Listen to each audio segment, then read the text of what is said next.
then open up like butt cheeks. That's right. Hold on to your butts. Flat out. Hello, you beautiful nerds. Welcome to the Drunk Banthas podcast, where we talk about sci-fi, fantasy, horror, and all the popular art that we love. Also, we do it drunk. I'm joined mostly drunk. I'm joined, as always, by my co-host and brother Bill. How you doing? What's happening, y'all? It's your favorite cousin's favorite cousin, and I'm just over here pouring up something in my Drunk Banthas podcast mug right here. You know what I'm saying? Right. Nothing but the shameless plugs when it comes to the Drunk Banthas mug. You know what I'm talking about?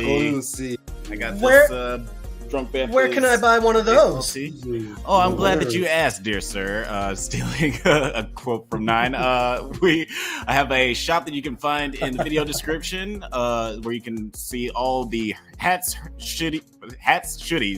hoodies, and shirts, and all the shitty hats, all the shitty hoodies, all the shitty hoodies, merchandise, all the hoodies that you should have got, all the shitty hoodies that you should have bought. It's but you can find all that very flammable material. Yeah, you don't wear it outside; you will catch on fire. Is it in the description now? Yeah, it should. Yeah, it should be in the video. It should be. It should technically be at the bottom of this video, where people can click on there and still have a tab open, and then still be watching the video. Yeah. Look to yourself, then you'll see that information. That's right. We have a great show for you guys tonight. But before we talk about what we're talking about, let's introduce our panel. We got Palmer James up in the house. How you doing, my brother? I'm good. It's good to see you guys all again. It's been a while. Yeah, it's been a hot minute. Have we not seen each other? Well, we haven't seen each other since New Year's Eve. For Jeff, it's been a month. Yeah, that's right. Yeah, he was not here for. So Happy New Year to Jeff. We were really wasted. We didn't even know that you weren't here at the party because we were really drunk. That sounds like how you're supposed to do New Year's. We had 2 New Years. That's right, guys. Check out the New Year's stream on the Nerds at Night if you have nothing channel. To do. New Year's work party. But we're definitely glad to have you back on board to talk some super nerdy shit, Jeff. Welcome, Jeffrey. And we also have I am excited.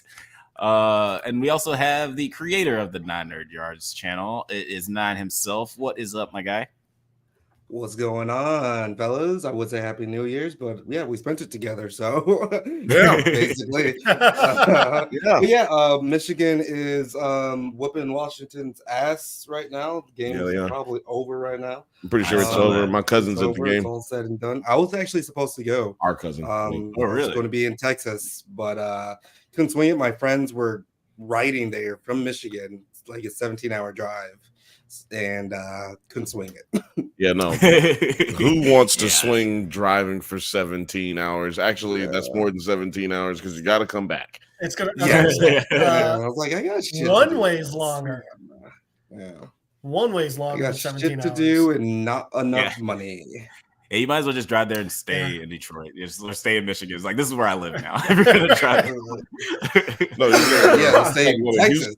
You would have to stay in Texas. Texas. Oh, that's right. They're in Texas. Well. Yeah, just bring my bag.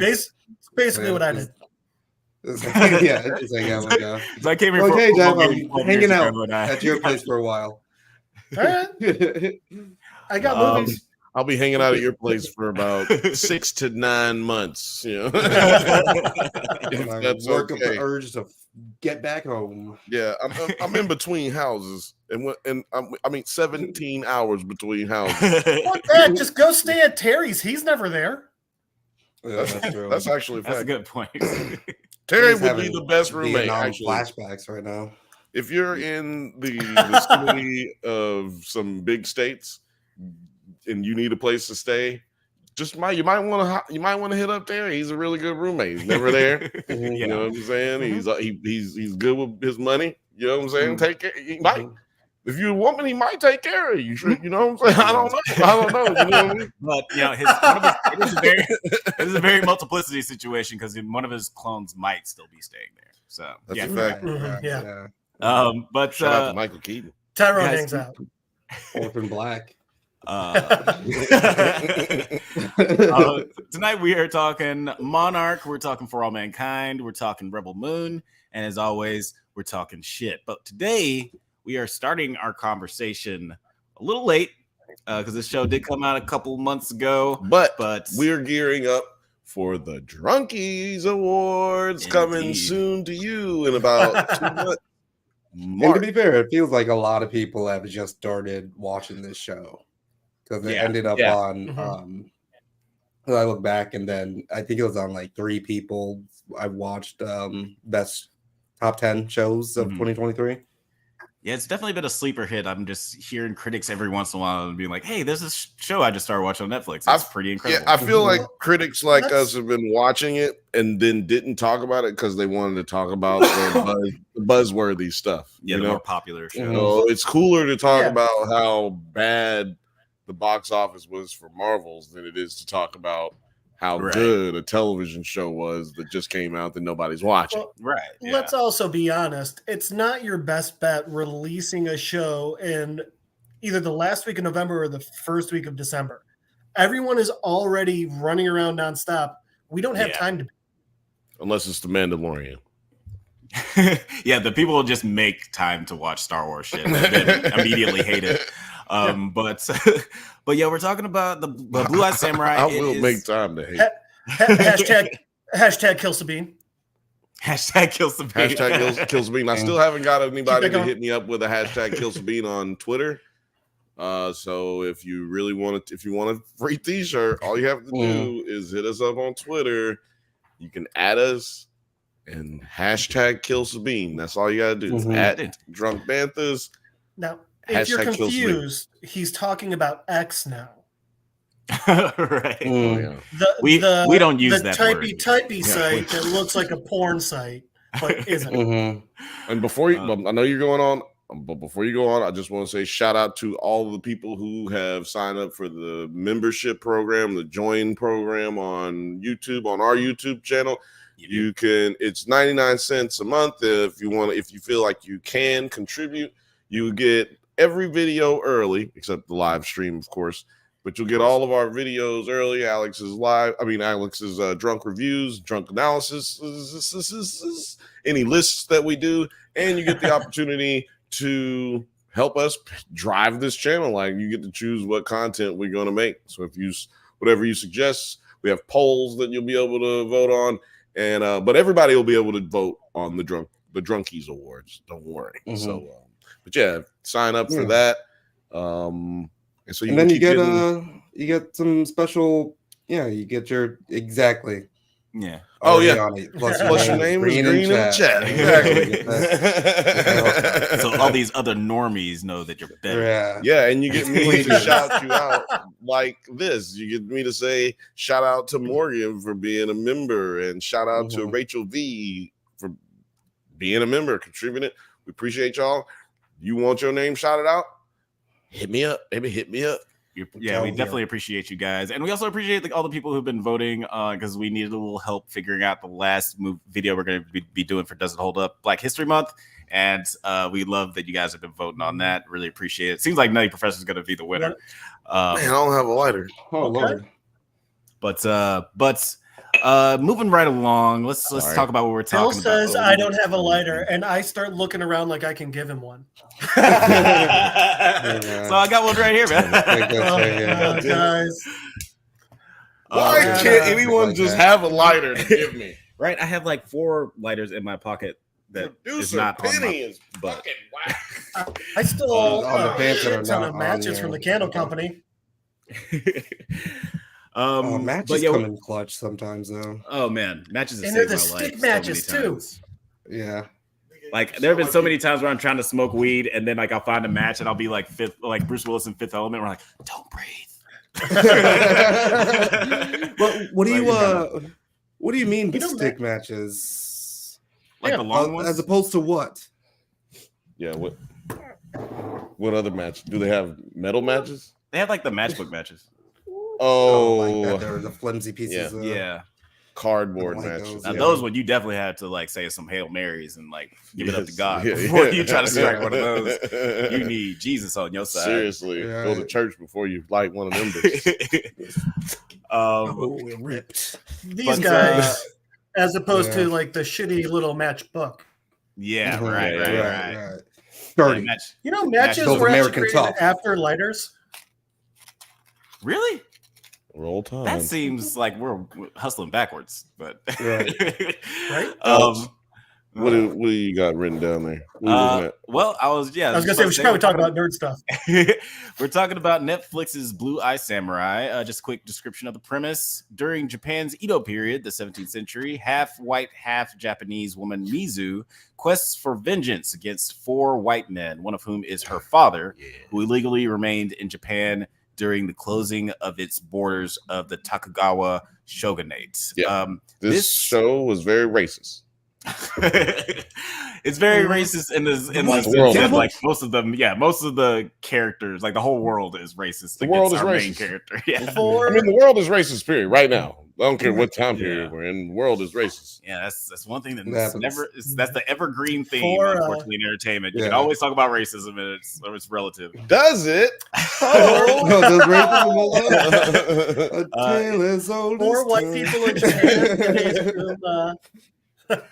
This is a very dense show. There's a lot going on while still having like a pretty simple story. Before we get into the story, though, I'm curious what you guys thought of the animation style, because it's very unique.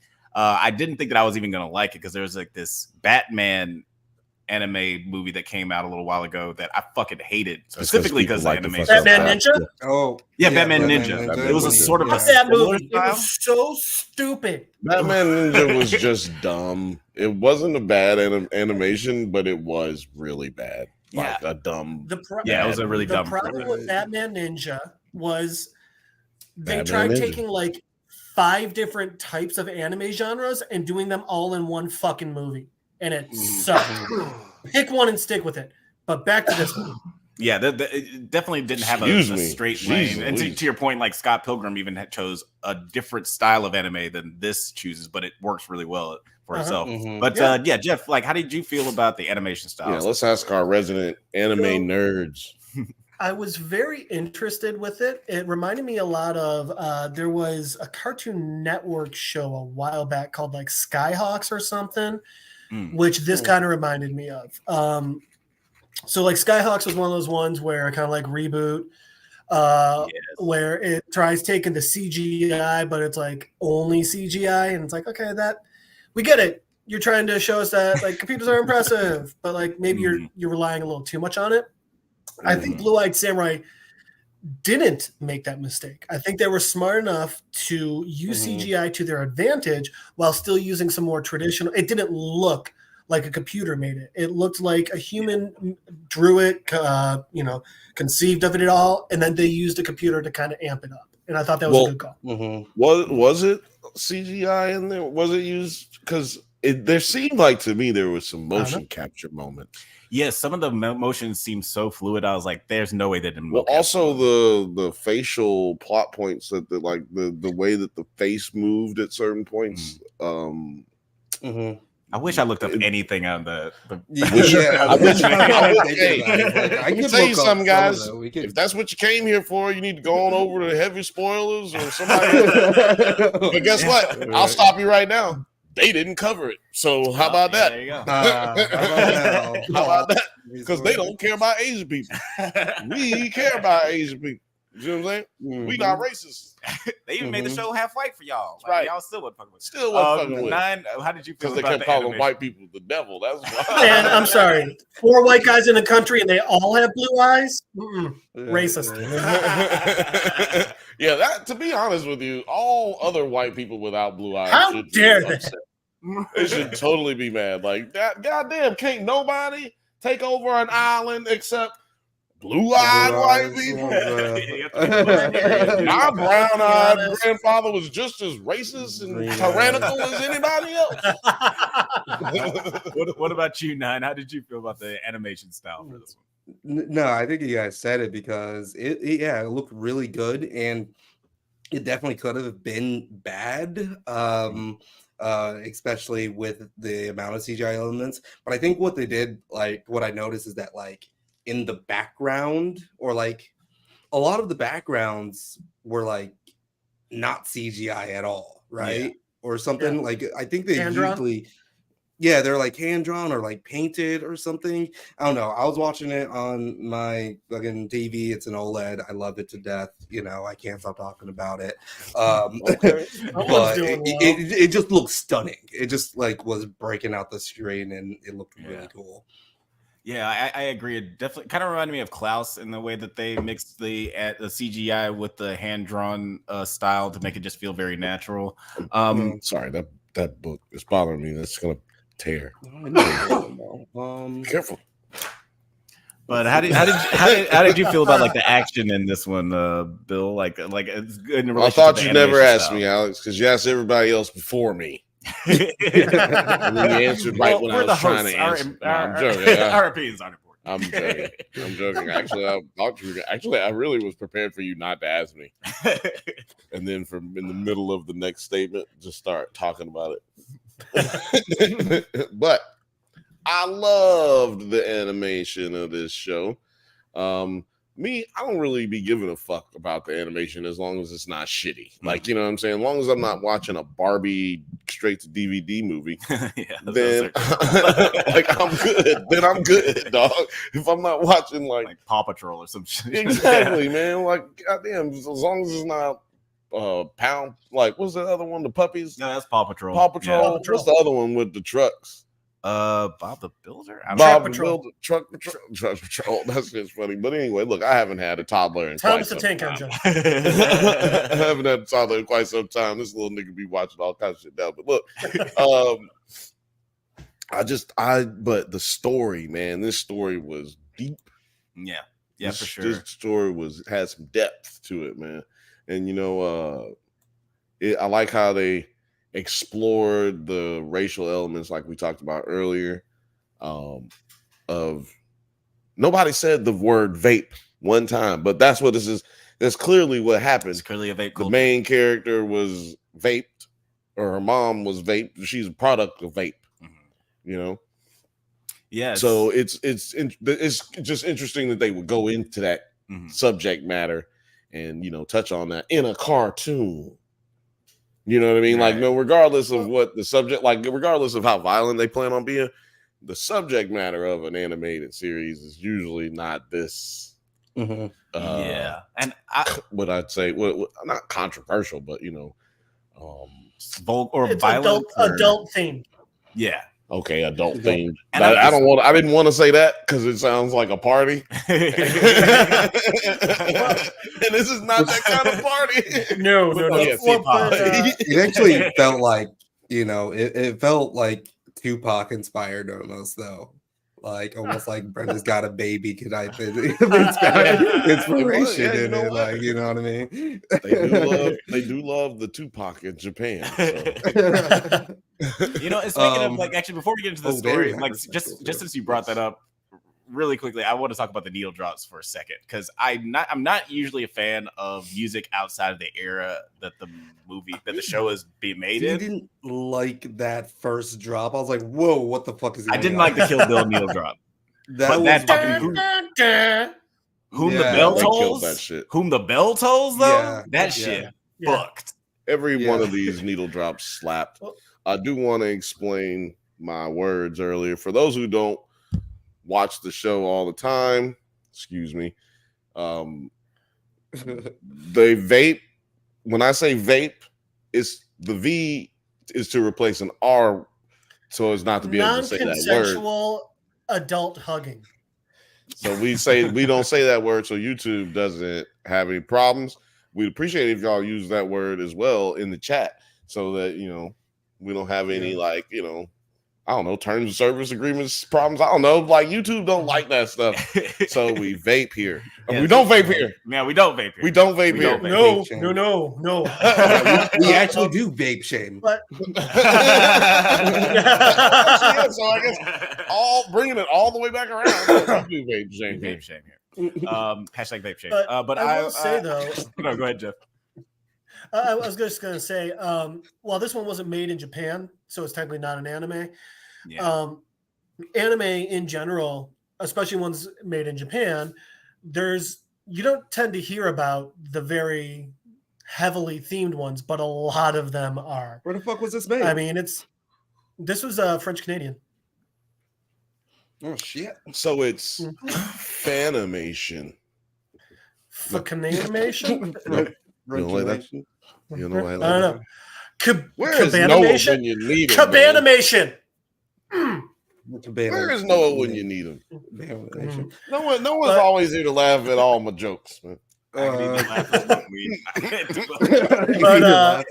mean, you can't get all of it. It's not uncommon for really, really dark themes and animes and stuff in Japan. I mean, X is one and that was like in the 90s, I think.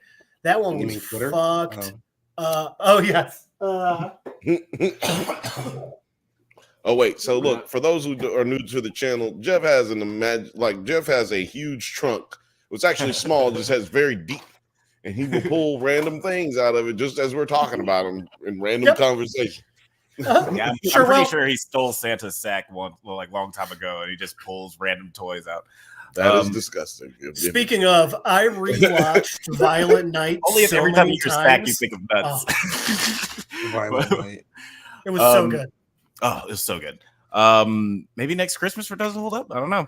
The cast for this is pretty incredible. We got Kenneth Branagh playing that white dude, Masaoka, Randall Park, George Takei, Brenda Song. I really like the trajectory of her career. And Maya Erskine. Yeah, I know, right? And Maya Erskine, who she's got a kid with, right? Oh, Brenda Song? Macaulay Culkin. Her and Macaulay have a kid together. That is cute. I was gonna say the same thing, Jeff. Camera's looking amazing, dog. Looking nice. Thank you. I appreciate it. I love how your comments covered up his face. Right. Looks great, Jeff. Looks amazing. That's great, man. Keep up the good work up. Thank you so much. But what did you guys think of Maya Erskine's performance as Mizu? We're going to be talking about her again when Mr. and Mrs. Smith comes out. Ooh. Nerd. I mean, Nine. I'll let you. Nerd. Talk. Nine. You dork. Okay. So she is an Obi-Wan too. All right. But yeah, no, I thought it was. It's just an amazing character. She was just killing it with the voice acting. What I thought was interesting, though, with the show, now that you brought it up, is that her voice is still very feminine. I don't know if in episode 1 they wanted you to think that she was a boy, right? Yeah, that's her. I was think no, that's a but I pretty think sexy voice. I was like, there's no way. I think that they were trying to show you that she was pretending to be a boy, because I didn't think that it was a boy at the beginning of the episode. You know what I mean? I was like, oh, it was a little girl. It was definitely just like those Hanson sisters. I just felt like they Taylor Hanson, biggest crush. I felt like they really had insinuated it a lot. Especially and just certain moments. I don't really want to spoil too much because I know that people are watching that haven't watched it, but there was definitely a lot of moments early on where they really he said, "Fuck them. Spoilers." You saw the goddamn thumbnail, spoilers. Bitch. You know what motherfucking time it is? It's the goddamn drunk Banthas ruining everything. Yeah. Bruce Willis. We ruined Captain Marvel. Y'all didn't hear about that? We ruined it. Yeah, we ruined that. To your point, I'm even switching him around. I feel like Brenda Song has a deeper, more raspy voice and will probably be better suited as someone who's trying to be male coded. But Maya Erskine still did a good job with this. Yeah. No, I was this is the voice acting was incredible. Well, look, 100%. We do got a story similar, right? We got Mulan. So apparently it's just really easy to make a man out of you. Didn't nobody say to do that. I told you. Somebody never heard it. Sorry. I told you before we got on. Not pick that up. I said, don't do that. Now we're gonna be talking about Blue Eye Samurai. I don't want to hear shit about Mulan. Sorry, go ahead. That's what I said, man. Don't say it. Well, to spoil just a little bit, there's a lot of like titties in this show. There is. Like main character titties. Right. That's how we actually end up being revealed. That was the reveal that it was a woman, is we saw the titties. Yeah. And then, but the whole time I wasn't thinking the whole time, like, is this a dude? I was thinking, is this dude straight or is this dude gay? You know what I'm saying? But I knew it was a female, you know what I'm saying? Right. I'm just saying this dude, because I kept saying this dude, knowing that it was a girl, but I'm trying to keep it on the lows because I don't want her to get caught. They spies out in these streets. Right. Yeah. But I was just like wondering what her sexual preference was going to be, and then boom, she still was straight. She just had this incredibly hard life, so she was growing up hard. Yeah. But you know what? It did make me remember. This is the last thing I really got to say about it, but it did really make me remember and have appreciation for where women are now and remember where women have been. Yeah. Because god damn, if you couldn't go nowhere in the world as a woman without like a dude, like literally it was against the law. Against the law to go traveling around the world or the country or this was how it was everywhere now. You couldn't till like 1800s. You couldn't 1912. If you was a woman, you couldn't just be out by yourself. You couldn't own a bank. You couldn't have a bank account. You couldn't motherfucking own land with your name on it. There's still some places in Mississippi like that, I heard. Yeah, it's called Brett Favre's house. No, but yeah, like that's a good point. Like, and I want to hear like what you guys feel about just like the politics and the environment of this time. 17th century Japan. I didn't actually know that they were isolated in like the Edo period, and they just didn't. I mean, I don't do a whole lot of world history searching. I don't know how you knew it, but you forgot, because otherwise you wouldn't have passed. You wouldn't have passed high school. All right, but I didn't learn that in high school. I learned that through like literally reading manga. Like they did not teach any of that shit in high school. They taught it in our high school because that's how I know. Gotta love anime. Well, what did y'all? How did y'all feel about like just like exploring this specific time period in Japanese history? Did you find it intriguing? Were you like kind of over that? How did you feel, Jeff? I think it was really smart. I think it was the right way to go. Really keep them in their place. Let them know what they mean in society. I think that's a good call. Oh God! It was hard to get through. I'm not gonna lie. Oh man! I was trying not to laugh. I was trying to. Obviously, terrible. I think that. So with the whole how they treated women at the time, obviously it's just not only terrible, but it's also stupid. Because I mean, don't get me wrong, it wasn't better in other countries, but it wasn't as bad. Actually, I don't know that. I am 100% talking out of my ass on that one. But obviously, just it's turn like around and put the microphone on your ass. Yep. But I mean, like, look at what is it, the 60s in America? I mean, women are the reason we went to the moon. I mean, a woman created Wi-Fi. There's so many things that, like, hey, maybe if we just weren't stupid and sexist, we being society in general, just imagine how much sooner things would have happened. Yes. And that's really where it's interesting. Yes. I think that's a perfect segue. I think that's a perfect segue, because that is why For All Mankind is such a dope show, because it shows you that if America had to stay hungry in the space race, literally just think about that, then you would have needed to have women, because women would have had to have been advanced, because they don't give a shit about like sexual hierarchy as far as work goes. over in Russia, they like everybody got to work. Yeah, because ain't none of you worth shit. Yeah. We're all dog shit. Everyone's got to work. No one gets credit for it.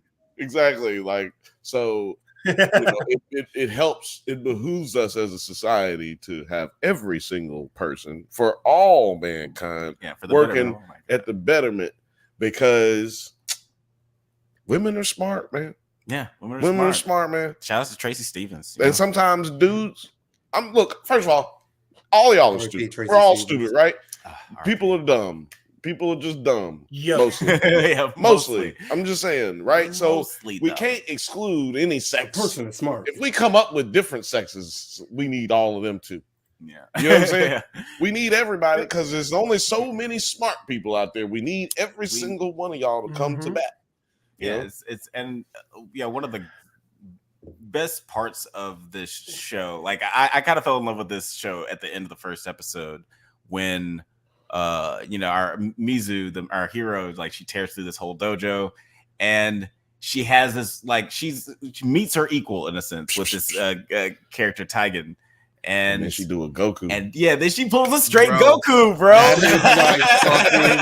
Right? Yeah, that is like the perfect thing for any like Shonen Jump character to do is take off them bracelets, watch them hit the ground, and a bunch of fucking smoke plumes up. I mean, and you're like, okay, let's fucking Rock Lee, man.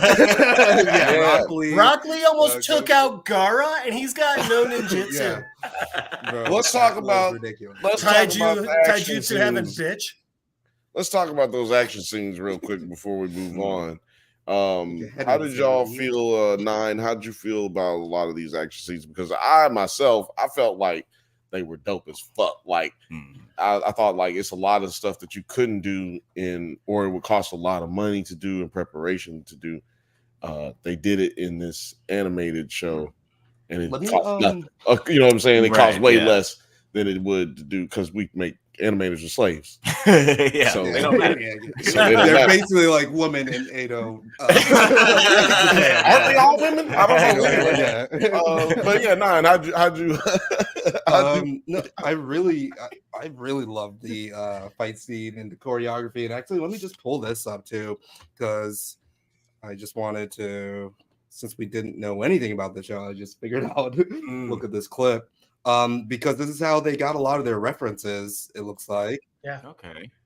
Probably Netflix, they're going to. Oh, cool. Guys, if you're listening on the... See that, oh, gosh. If you're listening on the podcast right now, we'll just tell you that it's all the dope spots from YouTube. Yeah. And can you go down? Or what's the YouTuber channel name? It's Netflix behind the okay. So yeah, it's on Netflix. Shout out to you, Netflix. Don't block this. Yeah, please don't block this. We're talking. I'm sending you an appeal anyway, so get over it. Right. We'll send our lawyer. This was so badass. I mean, seeing this, because it looks like, it doesn't even look like that they were doing motion cap. It's just that they're getting reference. Yeah, visual references. Yeah, that makes a lot of difference. Yeah, that's very old. First, and they did a phenomenal job, but it's very old school. It kind of reminds me of like watching those old reference videos from like Little Mermaid, like how they just had just some chick with big hair like doing shit, and they just obviously it wasn't mocap because they didn't have that technology then. But it's Lion King, they actually crazy. Brought lions in and shit, like all the different animals. Yeah. Like they had clearly put a lot of work into this. It wasn't just like storyboarding. Like they really thought about the choreography and how everything was going to be composed. And it's funny. Obviously, it's a movie about feudal Japan. I'm sorry, a TV show about feudal Japan. And I'm sure I'll get some shit for this. One of my favorite movies is The Last Samurai. And just that part where we talk about everything. Thank you. You should. Good movie. Ken Watanabe's The Last Samurai, not Tom Cruise. It's okay. It's still his best performance. Sorry, but that's not good. Oh yeah, but when he's talking about like, they go after everything with like this fervor, they put their all in everything, and it feels like the animators did that. They put everything into making this show, and it shows. Yeah, it really shows it's a passion project. Like, we could probably talk about this for 2 more hours. Yeah, but we should. Which we tend to do. We tend to do. But we should move it along. Yeah. But before we do, any final thoughts on Blue Eye Samurai? Anything you want to tell the people about Blue Eye Samurai? Nah, man, go watch it. Episode 5 fucking amazing. Episode 5, the story of the Ronin. Yeah, incredible. Also, just one more thing. I just went to the subreddit, and I just showed this. We forgot to talk about Tum Tum. Oh yeah. So how does a Ringo? How does a non-binary samurai kill people? How? They slash them.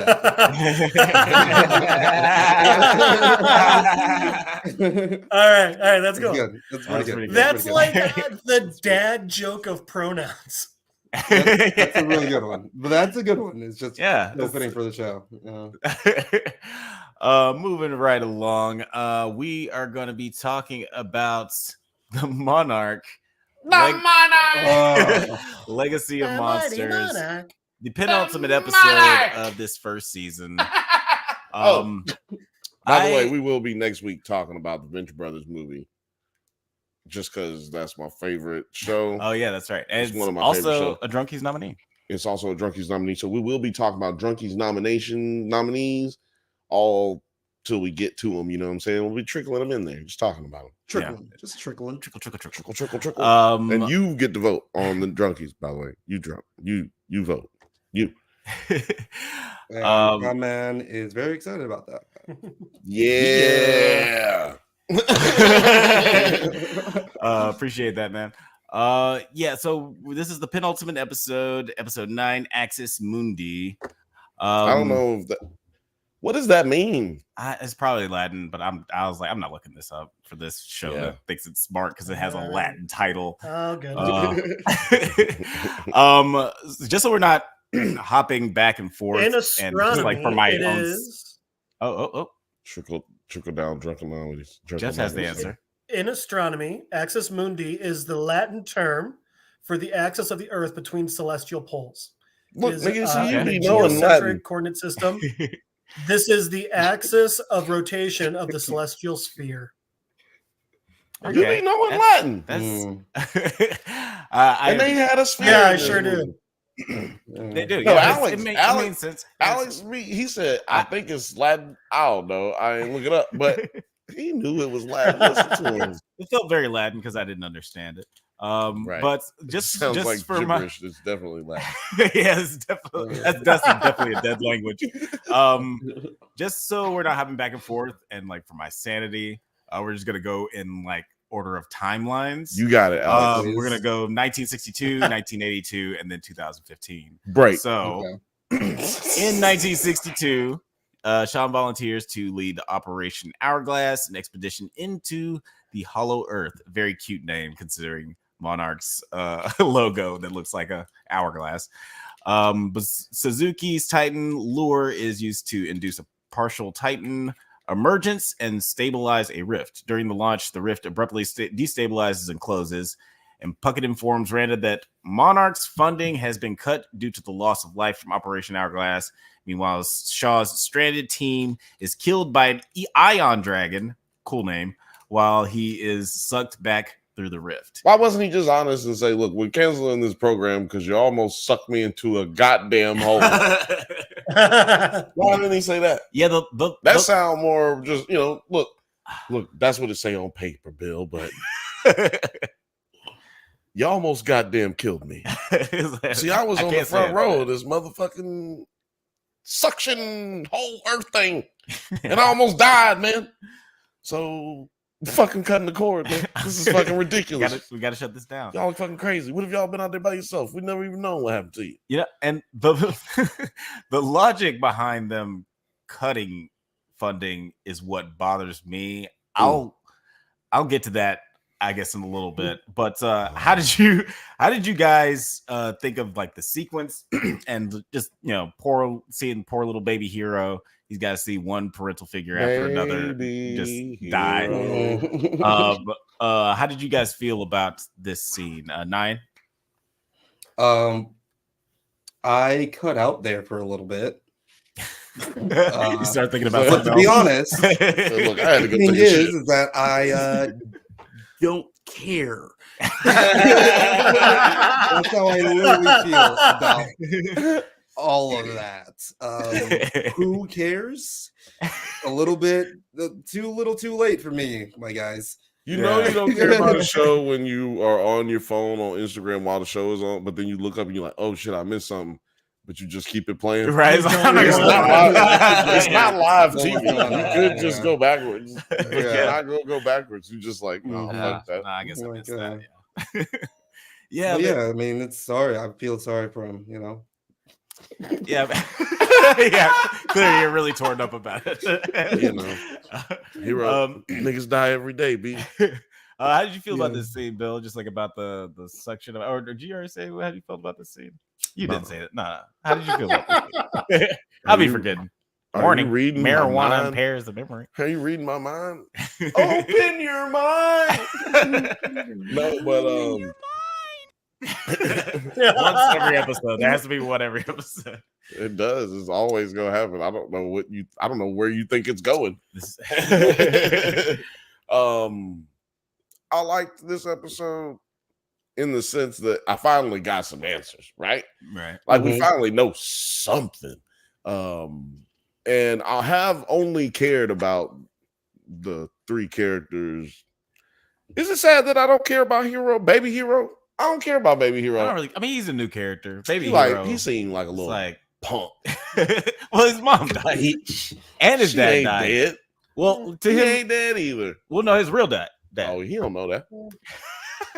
He think his daddy a white man. This guy has lost a lot. Right? He think his daddy a white man. He calls Anders his dad. He was like, okay. You know what? We're gonna have a conversation with your 13. I'll take it back. I feel bad for him because you did just point out that Anders is his dad. Yeah, he's out of. So yeah, that's kind of wild. Yeah, so sucks. I ain't gonna lie, that's crazy. But I just felt like we got some answers. We finally got some answers. You know what I'm saying? That's what I've been wanting out of this show.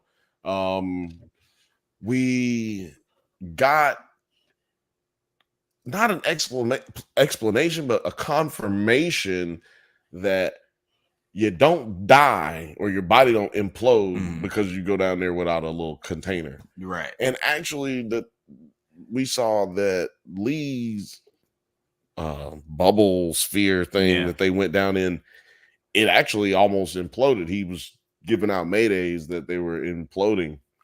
Yeah. So they were experiencing pressure issues while going down. So it may just be easier to just jump down up in it. Yeah, just fucking raw dog that shit. Just jump on in. That's probably the safest way. Which that's wild. Ironic. He said that. That's wild. Yeah, it's weird because I feel like that's one of the things that kind of irks me about just the rules of this shit. Like they don't fully explain. Like we're led to assume that that's true, but they don't explain why. No, I got a theory though. I think if you get butt naked and jump in, you don't have all the sensory situations that they have. Yeah, it's the clothes. Because they're not organic. Can I keep on my chain? Will it turn green on me? So you going down there and you gonna get all bedazzled with the chain. So you gotta take the chain off, jump in butt naked. I did like the. Is it easier if you grease yourself up? The guy's like, yeah, it's easier if you grease yourself up. Put the lotion on the skin. It's better if you lick your lips too. You should do that. Get in there nice and deep, black. Jeff, are you watching this show? I forgot. You've been watching this? Yeah, but I haven't watched this episode. Oh, okay, cool. It happens. Look. I have not caught this episode, but while I was gone, I did watch those Godzilla movies that I hadn't caught up on yet, and I gotta say, they suck. Which one of them? This show is better than the last 3 Godzilla movies. Man, I loved Godzilla vs. King Kong because it is so stupid. I will agree with Jeff. I will agree with Jeff. For me, that this is better. Like all the Godzilla movies that it's attached to, this is better, and it actually is explaining stuff. that they fucked up in the first few movies. Mhm. So I do like that aspect of it. But the leader, the lady who leads Monarch. Dr. Girlfriend. Espinosa, I think it's no, that's Espelon. My favorite tequila. No. Like, yeah, Espelon, you could sponsor us. Easy peasy. Anytime. Okay. We'll take the low ball. We're game. We'll just take the tequila, honestly. Just You don't have to pay us. every house. Yeah, honestly, that'll save us a lot of money if you God. Tell you what, millions. No, if they just don't charge me for their tequila anymore, I'll make more than on a sponsorship. Look, you heard us. Damn, what was I about to say? I was saying you were saying something about the director of. I said this Monarch. show better than the movies. Mm. Yeah. Oh, I will say I had a really good segue, but my joke was funnier. So, you were talking about Dr. Girlfriend. Dr. Girlfriend. Oh yeah. Dr. Girlfriend is not on this show. Look, I don't remember what I was going to say specifically about her, but it was to segue into. That was a great one. Oh, thank you. But there was a crazy fucking. Sorry, listening audience. It sounds like you're the one who burped because you apologize. Manners, Bill.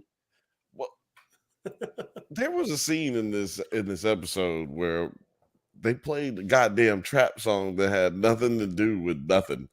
Like, when Homegirl was, they were like having a montage through the Monarch area with Dr. Girlfriend, and she's like doing all the crazy shit. And I'm like, why are they playing like a off-color trap song as the score right now? Yeah. And it was a song like they were playing the lyrics, and I was like, this don't even have nothing to do with what's going on. It was the most lazy sound supervised episode of television I've ever seen in my life. Yeah, to your point, I said I like this episode. That tells you how bad this fucking show has been. To your point, I saw on this other video that song came out in 2017, so it's not even like it's chronologically accurate. It came out after this episode. It's just somebody that really liked that garbage ass song.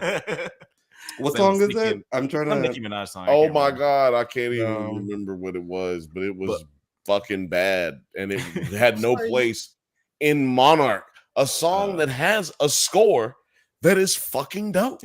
I mean, a show that has a score. The score actually for this show is really great. It's kind of underutilized. It's like a 7-minute long fucking score or some shit like that. Like, they have a lot of it that they could use, is what I'm saying. Yeah, man.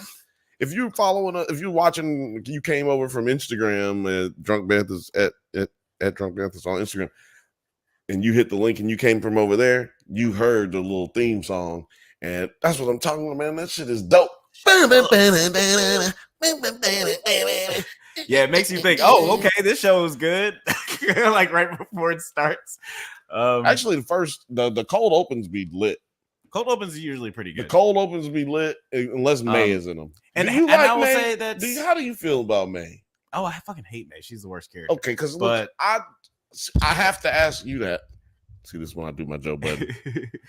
You had to adjust the mic. I do my Joe button. I have to ask you that because see, I be hating. Yeah.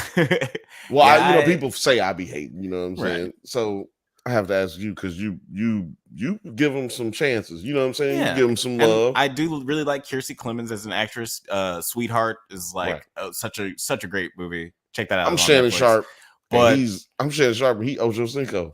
All right, that's a good, I guess, comparison. It's like I don't think I'm a 1-to-1 with Ocho Cinco, but no. But you're not a one. I say Siskel and Ebert too, but nigga, you not know. No, that's a solid comparison. But no, I would say that like half of this show is really, really good. Like we've said it before, like the stuff that happens in the 60s with Wyatt Russell's character and Keiko is so much more interesting than the 2015 stuff, and like feel like May and them prolonging what the big secret is about Kurt Russell's character is just like it doesn't help the show, and May's character for that matter. Yeah, and May's character. Like we got 5 episodes. It would have been so much better if they introduced that type of stuff. Like if this episode happened like in episode 3 or 4, I'd have been like, oh, okay, there's some intrigue going on here, but they waited so long. Well, see, I would say, reveal. I'm like, what the fuck is going on? I would say that they could have easily made this reveal when they made it.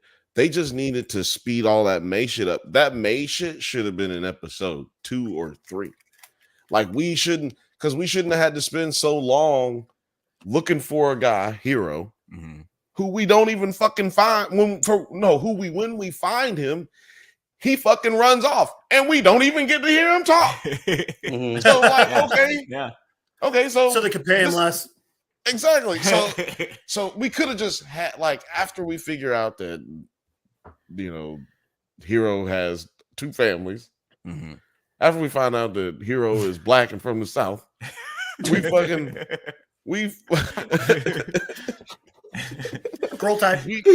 scroll time. When we find that out. That should have been when we find out that May has has her secret life, because that's when we start being, suggested, nudged to let us know, like, oh, she's got some type of secret life. That's when they start introducing it. Right. If we get that out of the way, episode 3, the rest of it can flow and we can make some actual sense out of this stuff. Yeah. You know what I'm saying? Like, and actually learn more, and we get more of Keiko.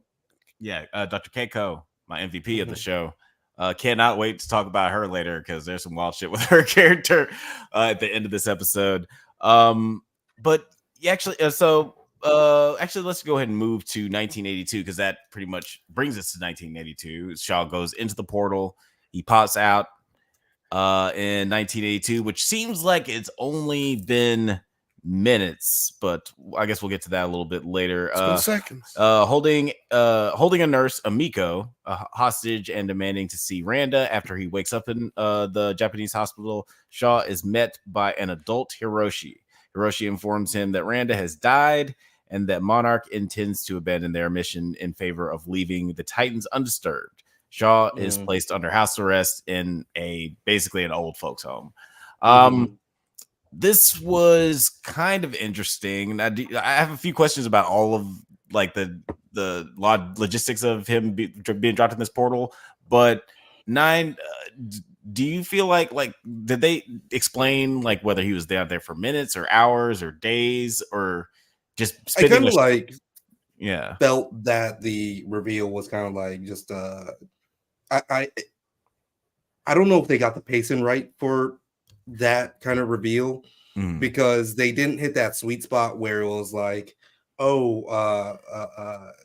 being right one step ahead of the viewer. I felt like I was like a step ahead of them revealing it. I was like, oh, okay, that's I don't know, felt a little bit too cheap. Yeah, well, but do you think that they explained, like, do you know how long he was down there? Because I don't feel like they properly explained how long. How do you feel? I don't think he. Okay, yeah. Like, I don't know, like, apples for him it was just like a little donuts, bit like the dollars and apples to apples to oranges. The minute per year time or whatever. Yeah, you know what I'm saying? The conversion theories and shit. Right. Because this is yeah.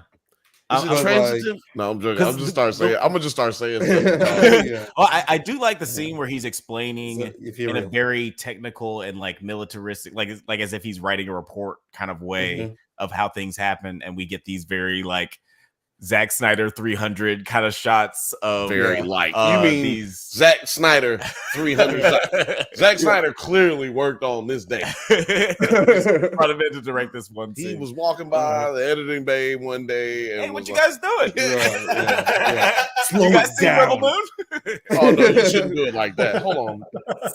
Hey Josh, do we have time today? Yeah. Okay, look, no. Cancel everything. Cancel everything for the rest of the afternoon. We're gonna stay with these guys. I did like. I'm not even shitting on it. I actually genuinely liked that scene. No, I know. And the way that was all explained, but I didn't. I don't feel. You didn't like you didn't like that? I didn't like it because I thought, first of all, his report was missing information. If you like the way he gave the report, then if we're gonna go based off of like how it would have actually gone if he was telling the goddamn truth, you know what I'm saying? He didn't tell everything. He just left out shit. Yeah. Like, well, that is my problem because I like the delivery of like how he was making it very. Okay, so very you didn't like militaristic the things he said. Though. Yeah, I was like, but you leave. Yeah, I was like, but you're leaving some shit out. Like, how long were you down there? Like, what's? Yeah, like how long did it feel to you? Exactly. Yeah. Right. Was it Titan? Like, no. Was it landing or crashing? Titan. Electrocution. Sucked into a wormhole. Japan. Yeah. Or was it like right? I need the landing. Surveying the area, like Land of the Lost type tiny, wimey, wibbly, wobbly stuff. Right, yeah. Was it like Land of the Lost where I walk around and I eat a berry? I'm eating fruits and berries and shit. I build a tree house. You have to sustain yourself. Yeah, exactly. What? How long were you there? Did you find water out of a lake of Minnetonka? What did you do when you got there? No, you don't get none of that information. Absolutely no. Did you get a girlfriend while you was down there? Which makes me feel like make a girlfriend. Like which makes me feel like our heroes. And we'll get to the ending in a little bit, but or the 2015 storyline in a little bit. But that's one of my questions. Like, does that mean that our heroes are already fucked? Like, does like no matter what, virgins? No matter not virgins. No, no, not talking about it in a sexual way. If like since they've already been down there for like a few minutes, right? It's like Nate, Kurt Russell, and everybody. Are they going to come back in 2032? No, that's what makes you so goddamn angry.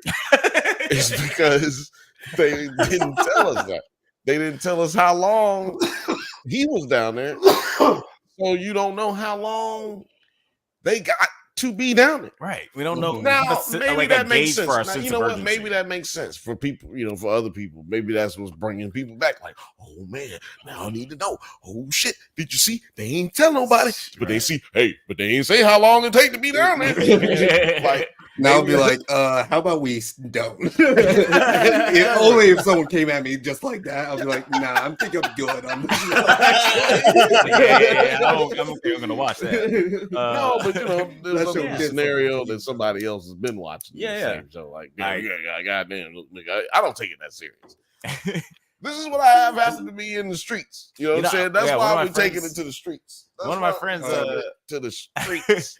One of my friends, Sam, he was like, it's funny. He likes this show more than Godzilla -1, and like I think Godzilla -1 deserves to be nominated for like best adapted screenplay. Like I feel like the script for that one is really, really good. But people really like this show. People like the cheese. I don't know what to tell you guys. Like, I'll tell you what. I hate goat so cheese. Happy. No, go ahead. I'm sorry. I was gonna say I hate goat cheese. That's real. I like goat cheese. No, but I'm just saying, like, for instance, I hate goat cheese, right? Mm-hmm. But I like cheese. Like, I love blue cheese. Yeah, blue cheese. You know what I'm saying? I like feta cheese. Yeah, feta's goat cheese. I like my style. Yeah, you got your. No, feta is not goat cheese. Parmesan over spaghetti. But I like all those cheeses. You know what I'm saying? You mean Parmesan? Parmesan. No. We call it Parmesan. Oh, he's from C28. Okay. Oh, right. All right. I don't know when this came up in the chat, but Trickle Down Drunkonomics is one of my favorite comments ever made. That was a long time ago, but it is a great one. That's pretty good. I like all cheeses, but I feel like this show is a cheese. Yeah, it is a cheese. Some people are gonna like it, some people are gonna love it, and some people do not ever want you to put that on their plate. Yeah, I think that one is gonna be 9 at the end of this series. Episode 10 though is next week. Already we'll be covering. Yeah, we'll figure it out. I still have faith in this show because, like I said, half of it's good.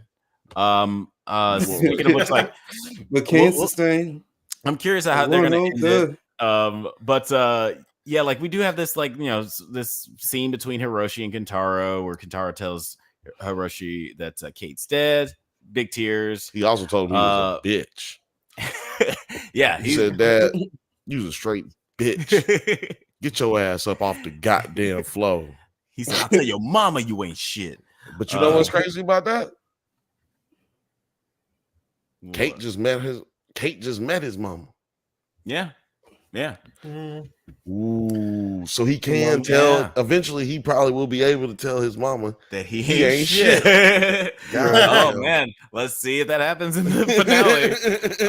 Yes, like you mentioned, Shaw and May awaken in the Hollow Earth forest, and they search for Kate. And Kate is attacked by a bramble boar, but is rescued by an unaged Kaiko. Nah, you saw this? Now, what? You saw this scene? Yeah. Yo, what the no. So I have to ask the question now. Like at this point, I have to ask everybody at this point. Have you seen this? Did you see that shit? So look. Sorry. Before you say anything, I have to get this out real quick. Because I have a problem with that scene. Oh, I have a problem with it too. Or it's just a weird thing. Because I talked about it with you a little bit, and I texted Nite about this. It's a very weird recent trope in like sci-fi and fantasy. I'm just gonna call it Jumanji mom, where there is like a mom that disappears in a like uncharted world, and they're presumed dead, and then they come back, and then they have a fucking bow and arrow. Jumanji, like Jumanji is next on. Does it hold up? It happens. Yeah, it is coming. Yeah, it's coming up. Jumanji next one doesn't hold up. If you sign up for the membership, you can get it next Monday. But if it comes out in 2 Mondays from now, now, Double Dragon is on the Drunk Banthas channel. If you're watching from other channels, it's on the Drunk Banthas channel on YouTube. Does it hold up? Does it hold up? Shameless plugs. G-pops. But wait, yeah, like it happened in Aquaman. It happened in Aquaman with Double Dragon. I think I'm getting good. You'll have to watch the episode to find out. Watch the episode. Jeff is on the episode. He got entirely too drunk and he doesn't remember. And Nine, to answer your question, yes, we doesn't narrow it down. That a long time ago, but that file completely got destroyed, so we had to do another one. I wasn't on that one. But yeah. I'm just it happened in you guys. But yeah, Jumanji mom, it happened in Aquaman with Nicole Kidman, it happened in Ant-Man with Michelle Pfeiffer, and now it's happened with Kaiko. They all have bow and arrows. It's a weird thing that keeps happening. Yo, put your favorite. But what good company to like be in? You're with Michelle Pfeiffer and Nicole Kidman. Those guys in the chat. And a mom from How to Train Your Dragon 2. Oh yeah, that's true. Well, see, look, I don't know nothing about that, and see, that's what I'm about to say. Is like everybody in the chat, put in your favorite mom Jumanji or Jumanji mom moment. Yeah, please put it in the comments. You know what I mean? I need to start learning how to do the polls because we need to be doing more polls. We do because people don't like talking in our chat. But everybody likes polls. It sucks because we're splitting over 2 channels. So if I do a poll on mine, then it's not. No, yeah. What we got to do is we got to coordinate it. We do the whole polls. Sorry, we do all of the voting polls. But and we'll be able to rock the boat. We're gonna do that next time, guys. Next time, I'm doing vote or die. Matter of fact, I'll run a test for members. For everybody who's a member, I'll run a test. This week. Yeah. But what did you guys think of the Kaiko reveal? Like Dr. Amira is still alive. Yeah, I don't know. I don't know how I felt about it, dude. Because I got really pissed off with the fucking little spike fucking with a boar. Half triceratops, half boar guy. Like, okay, cool. Monster. That's cool. But then I was like, yo, why is it that this bitch is always getting like close to getting attacked, but then the Titan sees her and they're like, maybe not today. So this and then but then so I'm thinking, okay, maybe that's a thing. And then he leaves. Then he comes back like, oh no, bitch, now I gotta kill you. Now I gotta kill you. Like, oh, wait a minute. It was so stupid. And to your point, okay, so then all she had to do was apparently pick up a stick and hit him in the goddamn yeah, he's like, oh fuck, okay. And he would have yeah, exactly. So this is one of my problems with this. I don't know if you guys have seen Kong Skull Island, but they kind of establish in that ecosystem that they're all like the Hollow Earth. There's a whole bunch of monsters, I guess, from Hollow Earth. They're just like hanging out. And some of them are aggressive and some of them are benevolent. Some of them just don't. Passive. Like there's this one scene where Dr. Doom, we'll talk about him on For All Mankind. His character pulls out a gun and starts shooting a monster. And then he's like, oh man, I didn't even want to attack you, man. I just look weird. Stop shooting me. Yeah, it's like an episode of it's like Rick and Morty, you know what I'm saying? Yeah, it's like just because you're weird looking doesn't mean you're trying to attack someone. Exactly. And I thought that was a cool moment. I thought that's what they're trying to convey at that first moment. And we're with back. What are they trying to convey? You thought you figured that out. Well, I mean, yeah, I thought like when the boar was like, oh, "Okay, you're just a person. All right, I'm gonna go find something I can eat." I thought that. And then he turned around and he was like, "Nah, fuck you." It was so weird. It was terrible. But it was just really bad. Yeah, I was gonna say something, but sometimes things that I'm gonna say, I shouldn't say it. Okay. And I don't have like a way to say them. That you have a Jiminy Cricket moment? No, man. I'm having one of them Eeyore moments. Yeah, I would say something funny. Hi, guys. But you wouldn't care anyway. But who the fuck even knows who Eeyore is? Look, we just lost 7 people in the chat. Eeyore's big in Austin. Austin celebrates Eeyore's birthday every year. Really? Oh, that's not really a thing? A bunch of people go to a park, smoke a shit ton of pot, and do a lot of acid publicly. Almost as far away as you can get from Canada, and goddamn people are also doing Winnie the Pooh character days, like fucking back page B-side Winnie the Pooh characters too. Not Piglet, not Tigger. Yeah, not one of the A-stars. Eeyore. That's awesome. Yeah, he's like the kind of depressive weirdo of the group. But I love that. I'm gonna come to Austin specifically to celebrate Eeyore. We're doing it. Coming to a town near you can crash at my place for 6 to 9 months. Alex, before we stop, yeah. Humanity ain't shit, man. So, because right now, man, people going through it, man. It's a terrible motherfucking time. Yeah, that's true. So let's talk about some fictitious time period, another timeline. Yeah, let's talk about an alternate universe real quick. Actually, but before we talk about all of mankind in a very specific way, do you guys have any final thoughts? I didn't hear how you felt about Dr. Kaiko's return in this episode 9. How do you feel about that, bro? You've checked out at this point. I'm pretty checked out of this show. Sorry that happened, or I'm very happy for you. But I'm not reading all that. I do have this goof. It says here. Young hero speaks perfect English with the accent of a Native American English speaker, yet adult hero has the accent of a Japanese person who learned English as a second language. That was just in the plot holes here. And what would we rate this forecasting?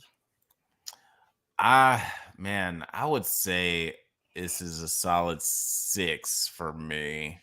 Because I really liked Alex. That's a 5. It's always a solid 6 for you, buddy.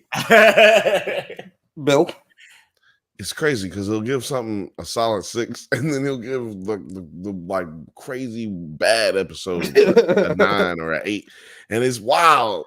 But I don't think I've ever given anything from this a 9. No, I'm not talking about necessarily this show. Okay. I'm not talking about We're this talking show. about your ratings on every single episode of The Idol. 7s, 8s, and 9s. It was crazy. It just littered with 8s and 9s. I will change my rating to 5 because Yeah, like no.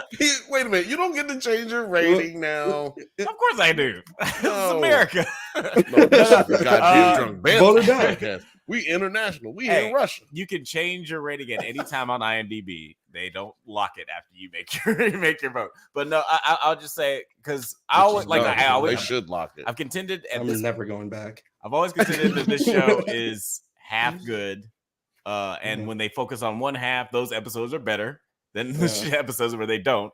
And this one is, it's right down the middle, and there's very little Kaiko. 5. Okay, Bill. Is like little Kaiko a good thing or no? I want all the Dr. Mira I can get. Is Alex in love with her? Maybe. I have a crush. Because I'll tell you what, when Anna Saw was on screen, it's hard for me to focus on the plot. She is so hot. She is a beautiful woman. Wait, who's that? Kate. Rhonda. Oh, I'm excited to see her in Shogun. She's very excited, yeah. No, yeah, Kate, lady who plays like Kate. Yep, she's gorgeous. Beautiful. I'm not gonna say she's a bad actress, because I want her to come on the show. I'm excited because she's using her accent. She's using her accent in Shogun, and I'm very excited. I want her to come on. Doesn't hold up, so I'm not gonna say she's a bad actress. But I do think the reason that some of the time that we feel like she's not great is because she does a lot of Japanese films, Japanese language films, in which their acting style is a little different than our acting style. So I think that that's some of what I'm picking up on, and therefore it's not it's not her fault. I think that they just wrote her character a little too blocky. Yeah, her character's too blocky. Like, and I do feel like they're gonna drop some kind of fucking out of nowhere plot line where Titans don't fuck with her because Godzilla looked her right in the eye, and this other Titan didn't kill her. Like, Blue-Eyed Samurai. I was gonna say, I'm just like looking at this preview for Shogun. It looks really good, but I was like, wait, dude, Samurai? I mean, the second I was like, all right, Anna Sawai, I'm interested. But then Hiroyuki Sanada, I was like, all right, that's it. I don't give a shit. I will watch it. Yeah, FX usually pulls through. Oh yeah, they don't fuck around. Yeah, but Bill, what is your rating for this show, for this episode? 6. 6. We'll give it a 6. Well, I was gonna go 6.5. I was gonna go 6.5, but you can't do that on IMDb. So we'll give it a 6. All right, cool. So that was the Monarch. We got our last episode coming out next week. We'll see how they decide to wrap everything up. But yeah, moving right along. By the way, put it in the comments. What's your favorite Apple TV show? And Ted Lasso. Let us know, so we'll probably cover it. I don't know. Yeah. I'm excired for Severance to come back. That's so excited, but you're not supposed to help them. So if you're just not, people don't know Apple TV Plus. They're like, oh, what's on that show? What's on that show? I gotta help them out. Well, if they got it, they can go look. You're not supposed to give them the cheat codes. It's not a cheat code. If they don't like it, they're not gonna vote for it. They're not gonna put it in there. Oh yeah, Severance, but I still hate that show. Did you know the guy who plays Roy Kent wrote the pitch script for Shrinking? No, but I did hear that he was a writer, but that's pretty cool. He's got a really interesting interview where he talks about Harrison Ford, like asking him about the script and him being like, "This show? You're talking about this show?" Harrison Ford had to keep him like, "Yeah, let's talk about it." It's pretty fun. Yo, before we I know we're moving on, but after we get done with this next show, we got to talk about the kid who beat Tetris. Oh yeah, first person to beat Tetris ever in history. We'll talk about that later. You can beat Tetris. We'll talk about it later. We'll talk about it after we talk about. Okay.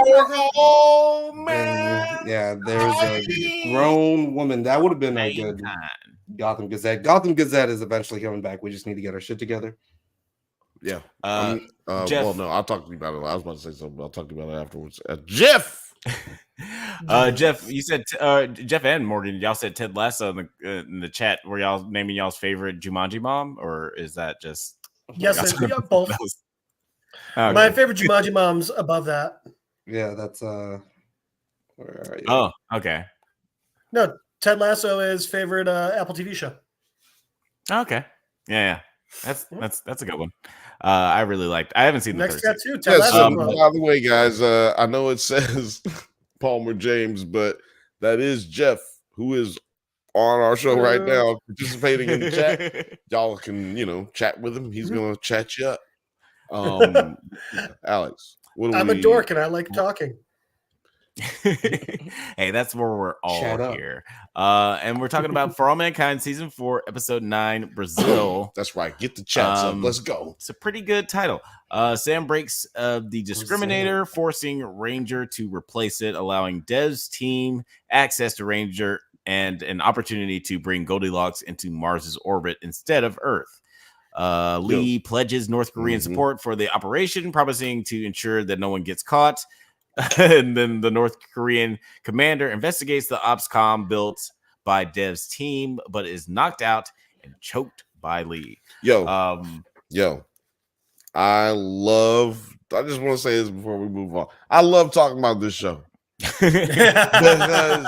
because like for real, I think that people don't really care about this show. Like when we talk about, but people really do be watching this show. Care about the show now. I'm saying that people watch the people who watch our show, right? Care about this show for some reason, and I think it's because of our wonderful segment that I'm bringing up first this time. Okay.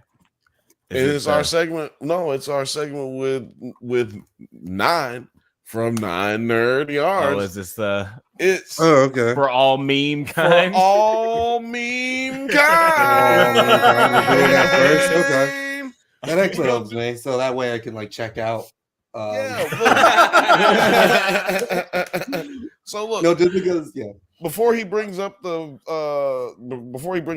of those memes for the all meme kind segment, I fucking love this episode because it proved that I really have been studying this series, and I really am on point. And you really did just steal my shot glass. Oh damn! God damn, that's real life. I borrowed. I'll give it back. He said I borrowed it. But I predicted last week, or either the week before last, that somebody was about to die in the next 2 episodes. Yeah, like somebody important. And we had it happen this episode. We had what's his name? Barishnikov. Yeah, exactly. Oh, he was important for the last 2 seasons. So that's why I would say he was an important character on the series. Okay. Not that he was an important but look at Molly Cobb. By the time her character passed away, she was only on the show. Oh, spoilers. Spoilers. But by the time her character, what did you fucking say?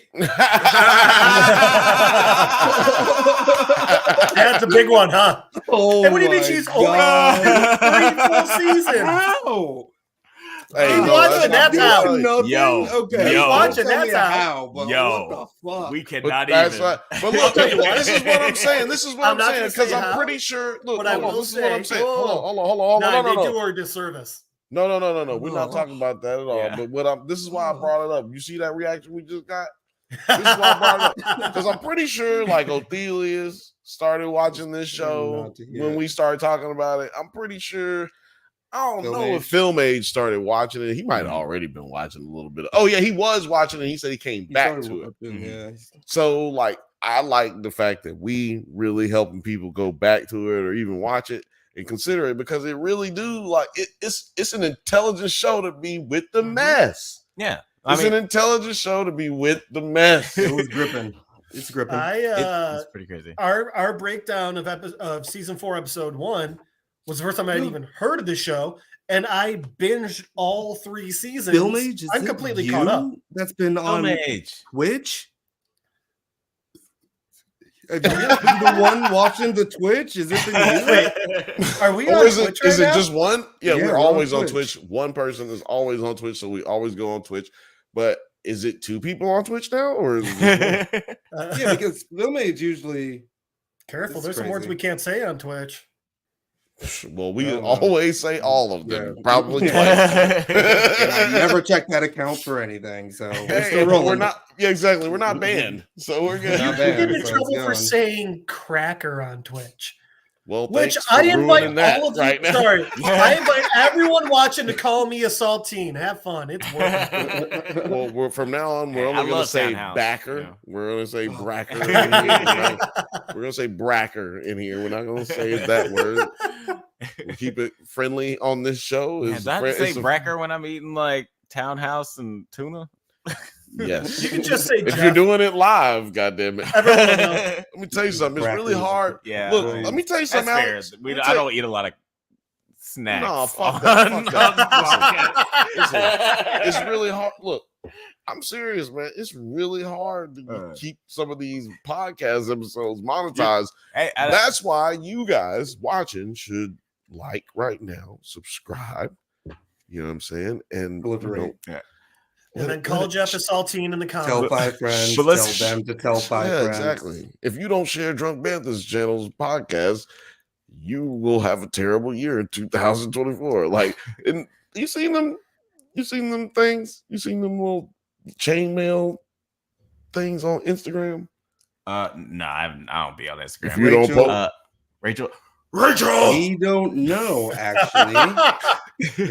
I generally did not realize Twitch had a disallowed list. Is it for the recordings? Yeah, we have no idea. Honestly, we just click the button, make sure it's live on Twitch. Someone might be watching, someone might not be. Yeah, and shout out to Rachel V. She's another member. You know what I'm saying? Look at that fun green name there, huh? Oh, right. Yeah. She's another member. She's not one of you normies. She's one of the cool kids. One of the cool kids. A real contributor. We really appreciate you, and we appreciate everybody else Absolutely, but that's watching right now. I'm just gonna get things back on track. Break things back on track. Break down what happened. I'm not gonna break down because we're doing for all meme kind first. Just do for all meme. We'll do for all meme kind after the breakdown. I was gonna give him a chance. Yeah, go ahead. Yeah, we talked about just like how fucking the North Korean commander was investigating the OPSCOM, and like this whole Ocean's 11 heisty thing just kind of fell apart really quickly in a lot of different ways. Like Ocean's 11? Like Ocean's 11. But it doesn't feel like Billy Ocean's going to come out on top on this one. Not as funny, haha. Not haha funny. Funny queer. Our Dr. Doom / Rock and Rolla ends up being great movie. Great movie. He ends up getting his ass whooped. Stick was amazing. He ended up getting his ass whooped. And I love hate that we don't know his name. And you know, the only reason I can love hate it is because all I have to do is look it up. I just don't. Oh, yeah. The actor. I know the actor's name because I've been a fan of his for a long time. Like, we're not a fan of yours. Using Kong Skull Island. We're not a fan of yours, sir. No, I'm joking. We don't like you, sir. I'm joking. Piss him off. Give him the command. Toby Kebbell is his name.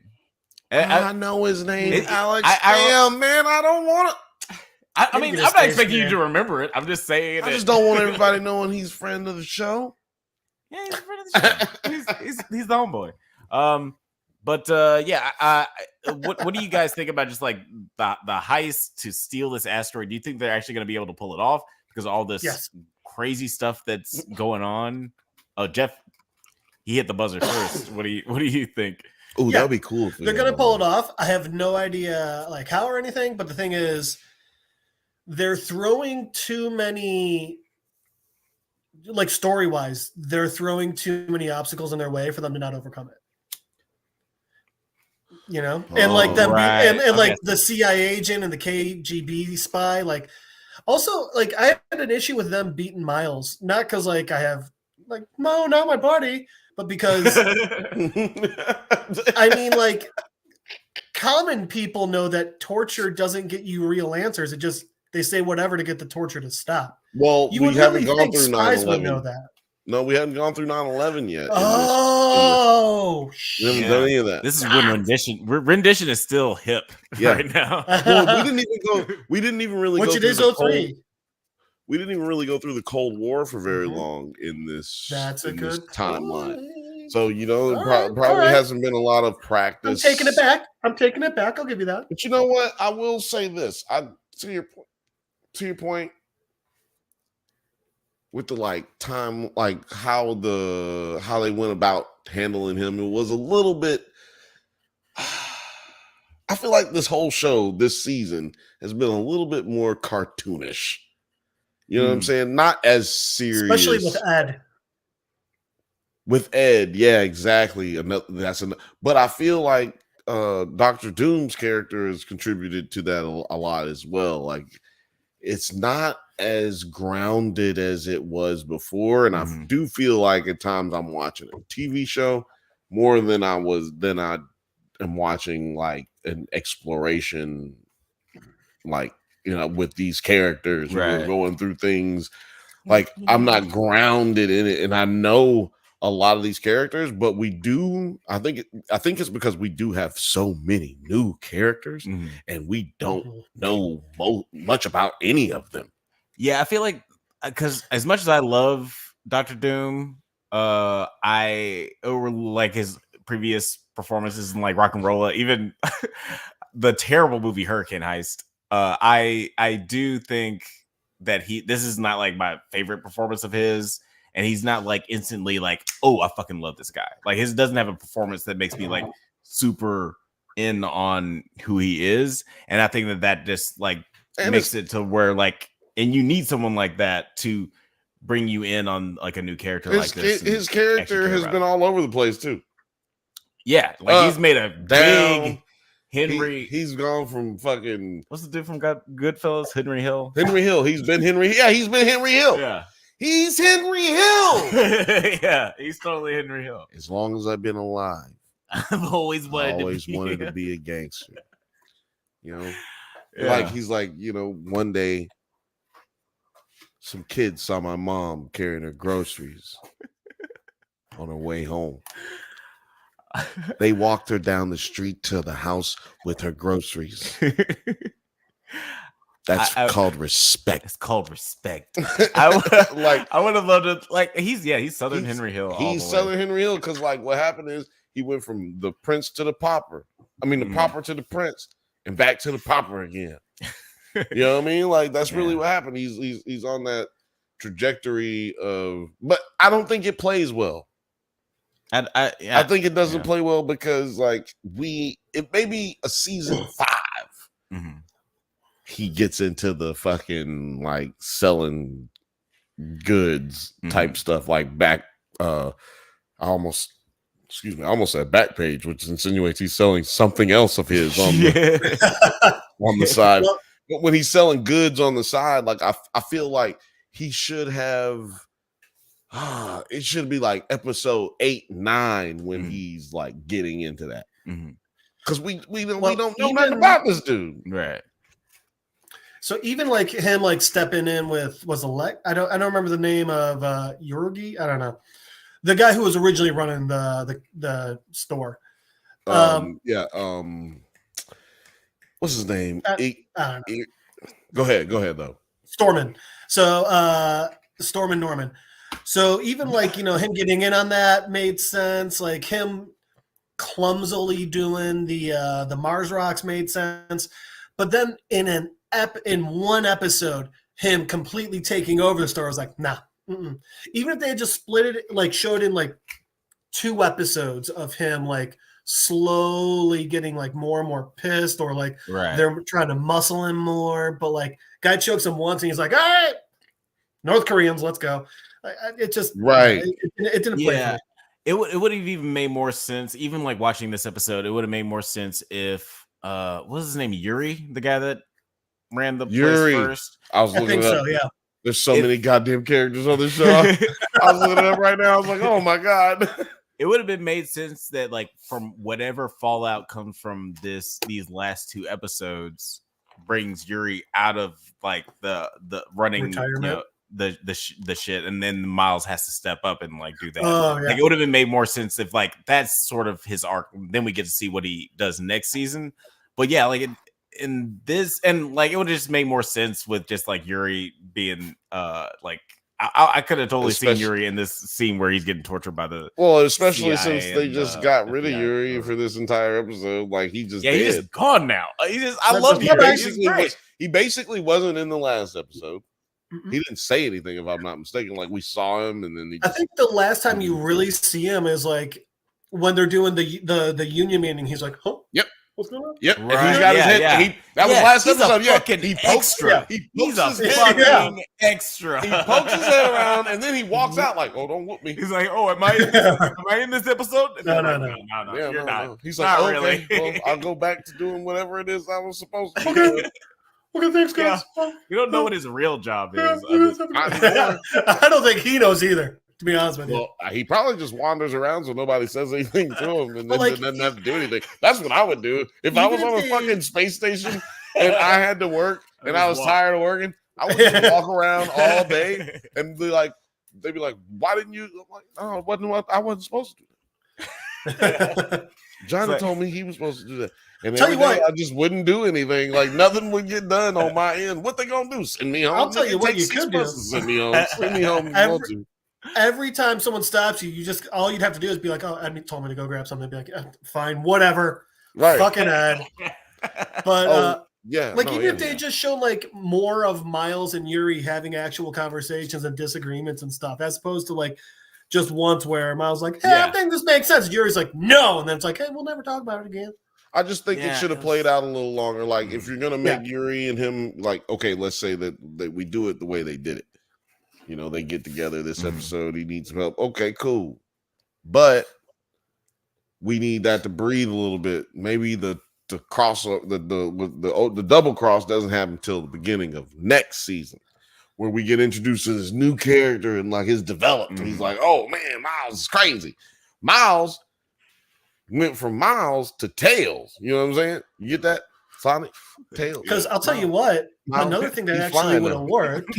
If they had kept Yuri, so something that could have worked, they could have kept Yuri. They could have had Ed working with Yuri to get all the components for that talkie box thing. I don't remember what it's called. And then if it goes wrong, Ed can throw, the talkie box. And then if things go wrong, Ed throws Yuri under the bus. And then with the store empty, Miles is like, "Well, we still need the store." And then he steps up. Worked. That would have worked. That would have worked. Because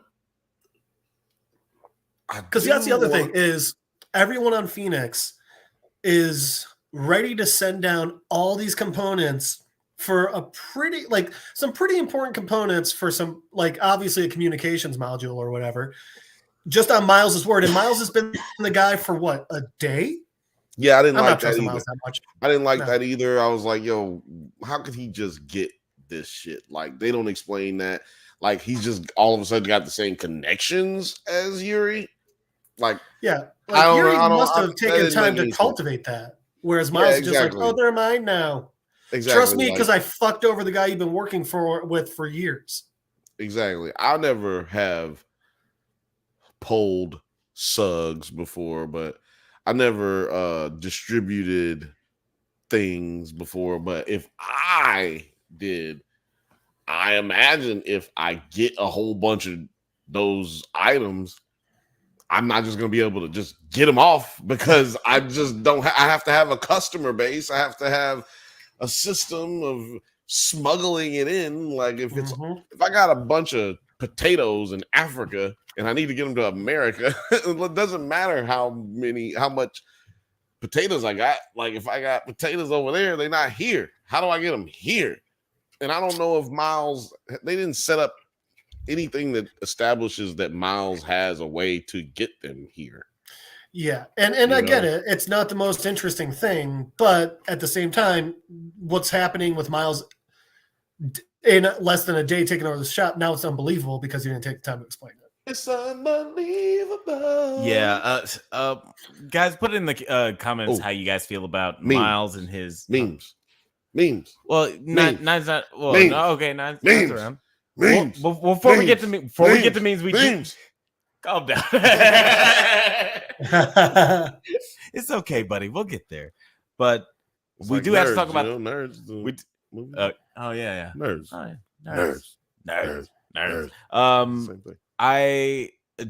We do have to talk about the ending of this episode. Sergey, Aleda, and Margot share dinner, discussing plans to expedite Goldilocks' financial returns. And then once Aleda and her family retire to their bedroom, Sergey offers Margot a plan to escape to Brazil. He offers some of that Russian, Polish sausage, Polish Russian milk. I don't think he ever mentions that, but I guess it's implied. But said, girl, I will give you this thunder. What do they call it? Cock. Oh yeah, that was in the deleted scene. He was ready to give her his borscht. I don't know how it works, but every time I say something crazy like that, the numbers go like somebody else comes into the chat. Every time I say something like thundercock, somebody else pops in. I guess wild. YouTube is like, you gotta see this.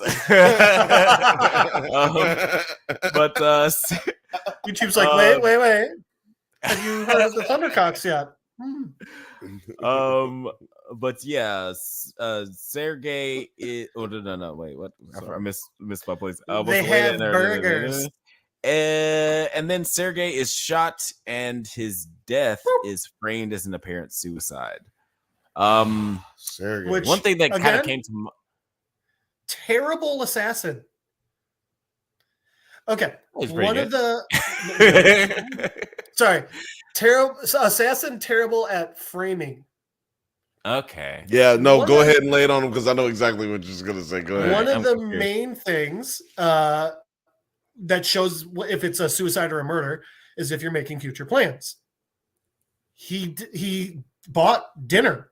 He left the dinner sitting like. Yeah. He was here when he got shot in the face. I mean, like, he would have finished the stupid meal before he shot himself. Who ain't gonna finish That's a true. quarter pounder with cheese? Fucking. I mean, and you know who got that right? Oh no, it was a Big Mac. It was a Big Mac. Was it a Big Mac? It was a Big Mac. Who ain't gonna finish a Big Mac? Shit. He even ate some of the pickles. I can't even fuck with bread no more, but I would eat by that. the way, I'm about to kill myself. I'm about to say, by the way, if we haven't eaten McDonald's in quite a while, but if we had eaten McDonald's and we gonna kill ourselves, the McDonald's is not gonna be there. I'm looking at that plate clean. It's gonna be a bag and some fries laying there. like three or four fries that I couldn't eat because I ate too much before that. Like, I'm so sick. I guess I'm gonna kill myself. Exactly. Like, it is not gonna go down like that. I'm going to just eat the motherfucking burger, especially since I paid for it. Look, and you're like, what does it matter? You're gonna kill yourself. I fucking have a problem. I cannot pay for food and not eat the motherfucking food. That is a very good point, Jeff. I didn't think about that. Episode 3, or I don't know. Also, first season of Psych. Also, I feel like he put the no, I don't know, but anyway, I will say that I did kind of see this coming a mile away. It's just like one of those things where people start making future plans in a distant place where they have a happy ending in the sunset. Yeah. He was basically a black man in a 1970s film. Yeah, I was thinking about Black Dynamite, where he's like, "Who saw that coming? Oh, who saw where that came from?" Exactly. Rachel V had as a comment here, Alex. This is probably way too convoluted, but isn't there a thing where people try to make suicides look like accidental deaths, or at least ambiguous, so life insurance pays out? That's the thing. Yes. That actually is a thing. You know what's crazy? But I don't see how it Some applies. people will go to their deathbed scamming. Yeah, that's scamming. You know, and it's funny. I can't go out a scammer on my deathbed. Like it did make. Okay, you murder somebody. Rachel, that's why suicide by account sometimes. I don't think I feel like I would love there would probably be a whole movie about the insurance like situation for a situation like this is kind of like it just blows my mind. Seriously, I'm not joking. Like I do comprehend someone like murdering someone and like to get insurance for it, right? Like I'm getting this, right. I'm trying to do something to get this, right? But I don't understand when you murder yourself for somebody like for money to be given. Right. Well, if you're in consistent pain and the doctors can't figure it out, but you still want your family to have a good life, right? It's like I don't know, Jeff. I don't know if I care about y'all getting nothing. I was watching this movie. Where's that Bill Burr bit with the helicopter? Yeah, exactly. See, but before we move on, because we should move on to our last subject of the night. But there was actually a scene in this movie called The Killer. Spoilers for The Killer if you guys haven't seen that. But where this guy was about to kill this character in the movie, and she was this character in the movie, and she was like, you got to make it at least look like an accident because I have kids, they need my insurance.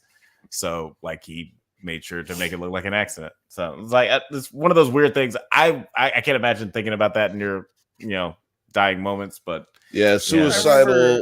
Rachel V said suicidal parents with kids, and like Jeff said, people with really painful conditions. I don't know, man. I'm not going out like that on y'all. I might rob somebody before I like. I mean, if I, you know what I'm saying, if I got a real painful condition, or you know what I'm saying, like, hey, Breaking Bad.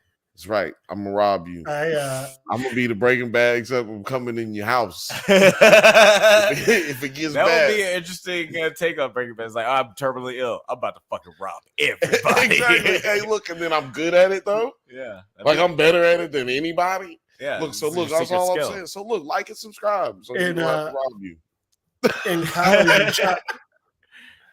In college, I worked with this guy, and one day he was like, I'd never kill myself, but if I did, I think I'd walk into like a post office or a police station or like a news station, somewhere with a lot of people. And I think I'd just like open up and there's the dynamite vest, and I just go, I have no demands. Boop. Look, you know what? That would be dope, but nobody would know what you said. Yeah.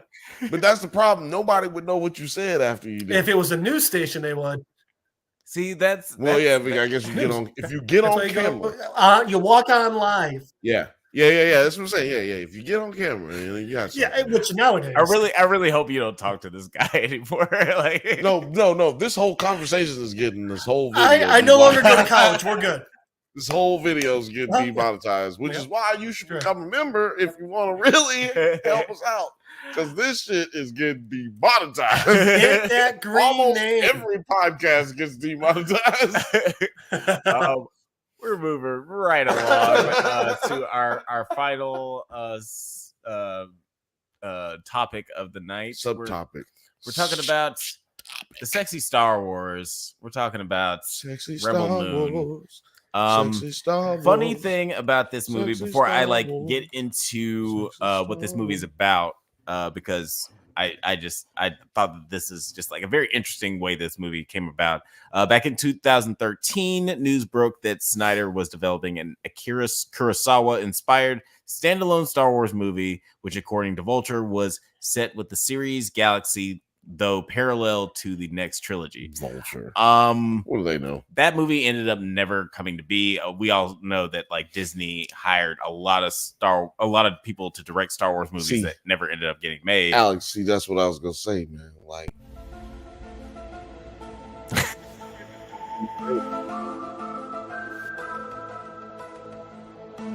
ain't nothing. He just said, "Fuck it, I'm gonna make a Star Wars movie." Right. And then what's gonna happen is Star Wars is gonna be dealing with some issues because they ain't making no money. But see, then I'm gonna make this deal with Netflix, and I'm gonna get all the money. I'm gonna get all the money because they got a director's cut coming out.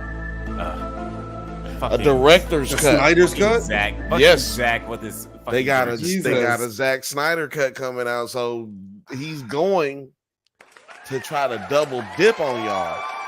Yeah, Zack Snyder is feeling his oats a little bit too. So I think he's trying to take advantage of, like, I think he's basically telling Bob Iger to suck his dick. I mean, sick his duck for the kids like watching. Elon Musk. For the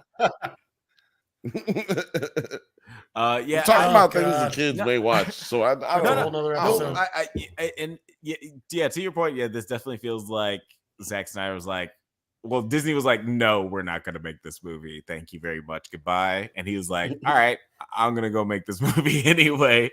But I'm just going to change some names and I'm going to change some props and we're still going to make the Star Wars movie. I don't even know. I want to know if he changed some names.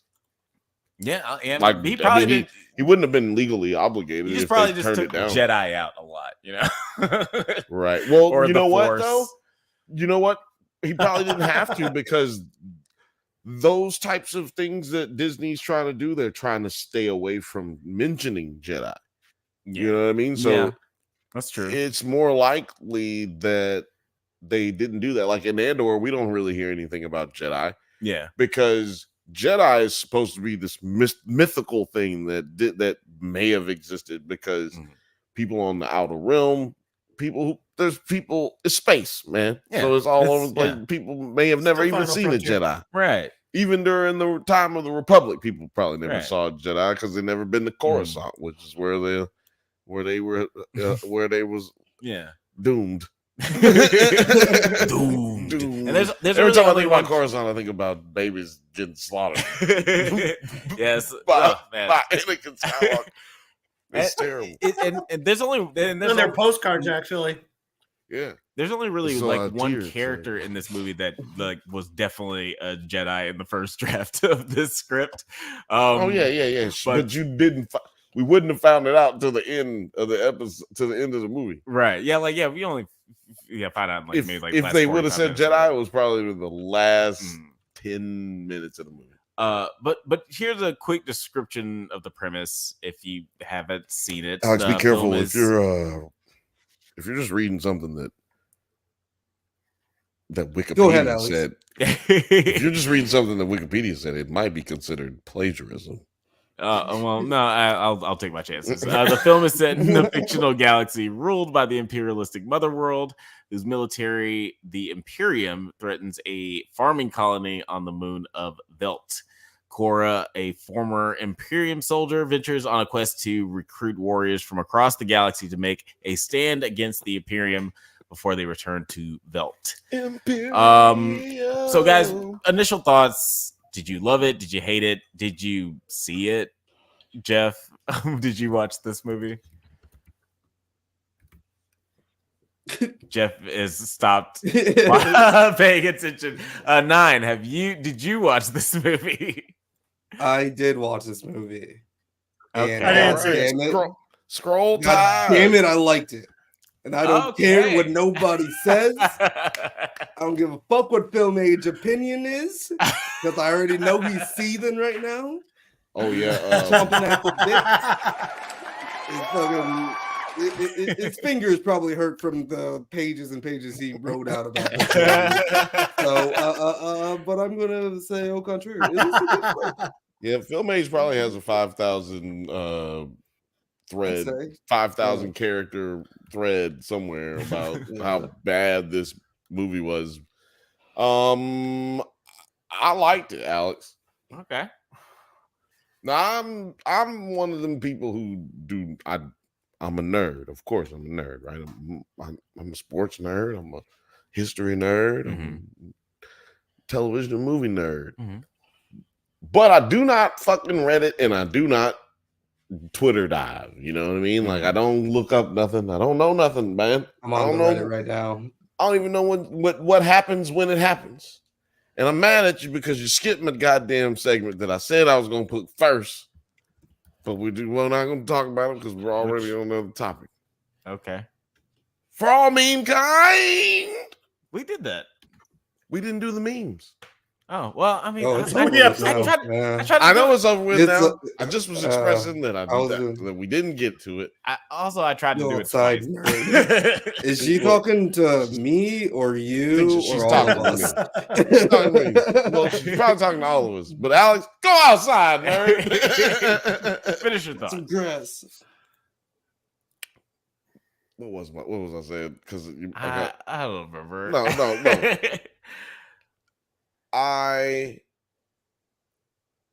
Hold on. What was I saying? You were saying that you like this movie. No one knows. You're saying that you like this movie. I did not know what the fuck happened with this. Like, I didn't know that this wasn't a Star Wars. I didn't know that this was even coming out. I just saw it on Netflix. I didn't even know that we were going to probably talk about it. I just literally saw this on Netflix. I was like, what's on Netflix? Boom, this show. Okay. I was like, oh, Rebel Moon. Is it like Rebel One? I was like, damn, that sounds very Star Wars. Well, I'm gonna go watch. I was like, let me turn it on. Boom, turn it on. Star Wars. Okay, yeah, we watching a Star Wars. Music is a Star Wars. The little like what do you call it? Runaway or stray or orphan or it's got all the unknown. It's got all your beats of a Star Wars. Well, I mean, it's then got we all have your the Empire. But also the story that they tell is the story of the Dark Sisters.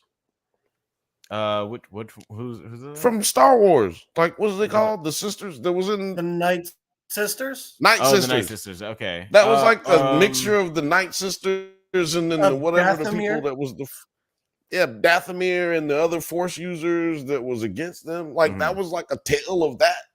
So I was deep in the mindset that okay, we watching a Star Wars right at the beginning. Like this all seems very Star Wars. Also, the little portal that they come through is a vagina. Did you see that? Did you notice that? Here's my mask. I did not notice that. Wars. You didn't notice that? It is a Star Wars. I need Athelius to. Here's my mask. Doing Rebel Moon. I'm a Star Wars. I'm a Star Wars. I don't know. No, if you didn't notice that, like the very beginning when they start telling the story, that's a story that's like the Dathomir and whatever the Force users are, the mother and the sister and the father. Right. And I do need to look more into all that because man, that shit directly tied in. So I thought, okay. That's why I said, do you really think he even changed anything? Because to me, that shit sounded. I don't even think he changed the title. I think Rebel Moon was the name of what it was before when he wrote it for Star Wars. Yeah, it felt like it just felt that way. And it was a vagina that they cut into space. They like literally the way they traveled through space, they came out through a vagina. It was crazy. Jeff, what did you think of this one? Did you see this one? No, he didn't. You already asked him. I asked him, but I thought his computer froze. He was very silent. I was rather still. No, I haven't seen this one. Okay. I know it's Star Wars with Gazelle and Snyder, and that's about it. You know, I did not love this movie. I feel like I need to watch it again because it's how everyone travels. I'm telling y'all, go look. Turn on heads up. The director. Let's just say the director's cut of Ahsoka. It's not the whale's mouth they're going through. It's San Diego they're going through. Dave Filoni's like, it's my vision. Cowards! You're all cowards! We're gonna do it this time, guys. Full penetration. I swear to God, nothing like it. That was the best part. No, he's at a party right now. He's at a party right now talking about, you know, they just won't let me express myself. They just won't let me express myself. I gotta make this kitty bullshit.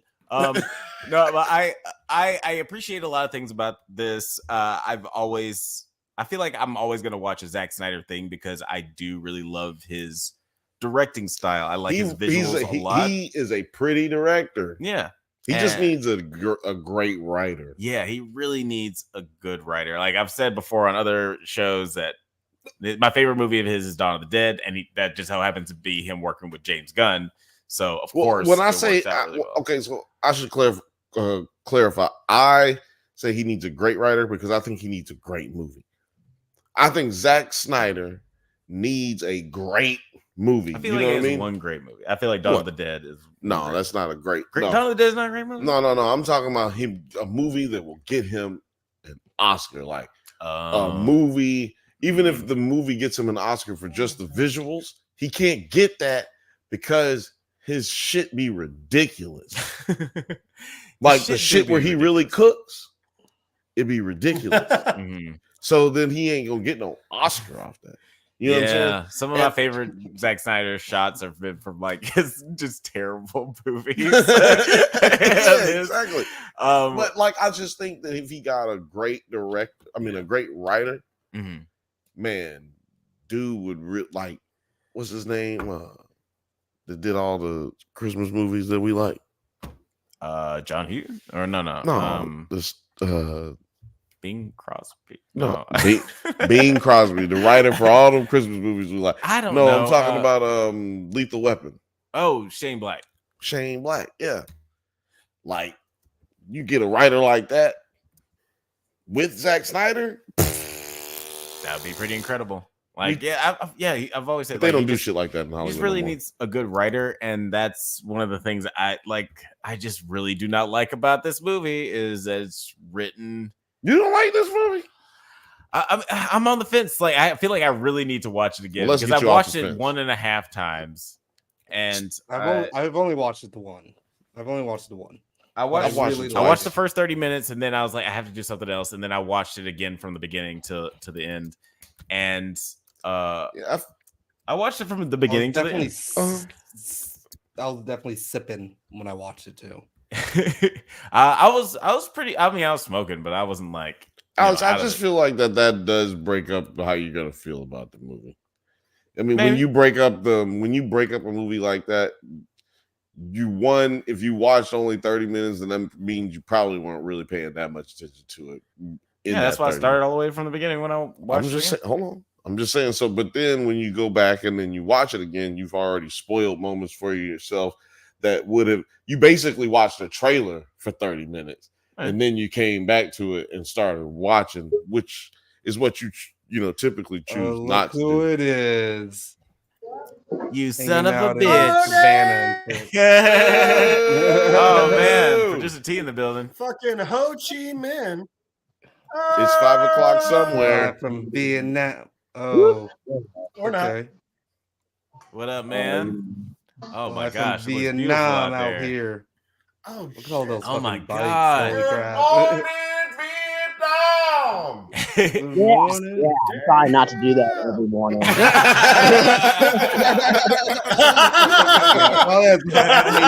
Context there. Shouldn't do that. Yeah. He got real close with the camera. Like, you just see Terry's phone go flying out of his hand and break. What's up? Give us a travel update, Terry. Great. I'm gonna walk out to the street right quick, so you can see just how busy and crazy. Hit by a fucking moped. Yeah, just so you guys know. Yeah, you will. You fucking will. Producer Terry, one of his clones, is out there in Vietnam right now. If you didn't get that from all of our craziness. We live in the streets. We are live in the streets. From the streets of Vietnam. Let me pull it up. Man, you weren't kidding. Yeah, shit, wow. All day. In the house there next? I'm at this place over Santa? here. Hambo. Is that Santa? We're about to dox it. We're about to have someone pull up on you right now. It looks like it feels good out there. Yeah, it's hot as shit. It's very humid. I'm kind of dying. Man, I want to hear it. I want to hear any of that shit. What's the guy with the best bed in the business? Shiny and wet here. What have you? What's the best thing that you've gotten into there? Have you been meeting any locals? Nothing too much, really. I just did a little bit of shopping. I got 5 suits made. Oh shit! Yeah. 5 suits. So Man. I'm waiting for my suits to get made. prepared for the drunk Tomorrow, Are we're you joining a Hanoi. Vietnamese gang or something? Why are you getting 5 suits, man? That was very Is it cheap. very- You got some business to take care of. Yo, I got a question for you, Terry. I got a question for you. You go all over 42. the world. You go all over the world. Do you ever go and watch a movie when you're in it? Like, have you ever gone into a movie into a foreign country and watched a movie? At the theater. Sorry. It got me. Not yet. Not yet. Really? That's surprising. I that's probably fine. will next time I'm in Japan, just because they always have like good anime movies come out. That's what's But up. no, I've never really gone to a movie theater while in another country yet. How's your Japanese coming along, I man? only say that because He's Vietnamese. He's got to work on his Vietnamese. How's your Japanese coming along? Way worse than my Vietnamese. I at least have been able to introduce myself to people here and then quickly tell them I only speak English. So you have to dodge the question. Which how does one say that for when we all go? Jin Loi, well, Jin Chao, that's hello. And then Toi La, and then you insert your name, that is I am Terry, and then Toi La Moi Tien An, which is I speak English. you sound very fluent. Okay. Yeah. You got That it. was perfect pronunciation, my boy. Yeah. Turns out it's not what he's saying, but it's how he's saying that they know he only speaks English. Yo, this is crazy. Right now, you are doing our very first Drunk Banthas in the streets. Like, on the streets. On the street. Vietnam, yeah. Let me go randomly ask somebody Go what do get they drunk. think of Monarch. Yeah. What do they think of Rebel Moon? Yeah, Zack Snyder Rebel Moon. What do you think about Godzilla?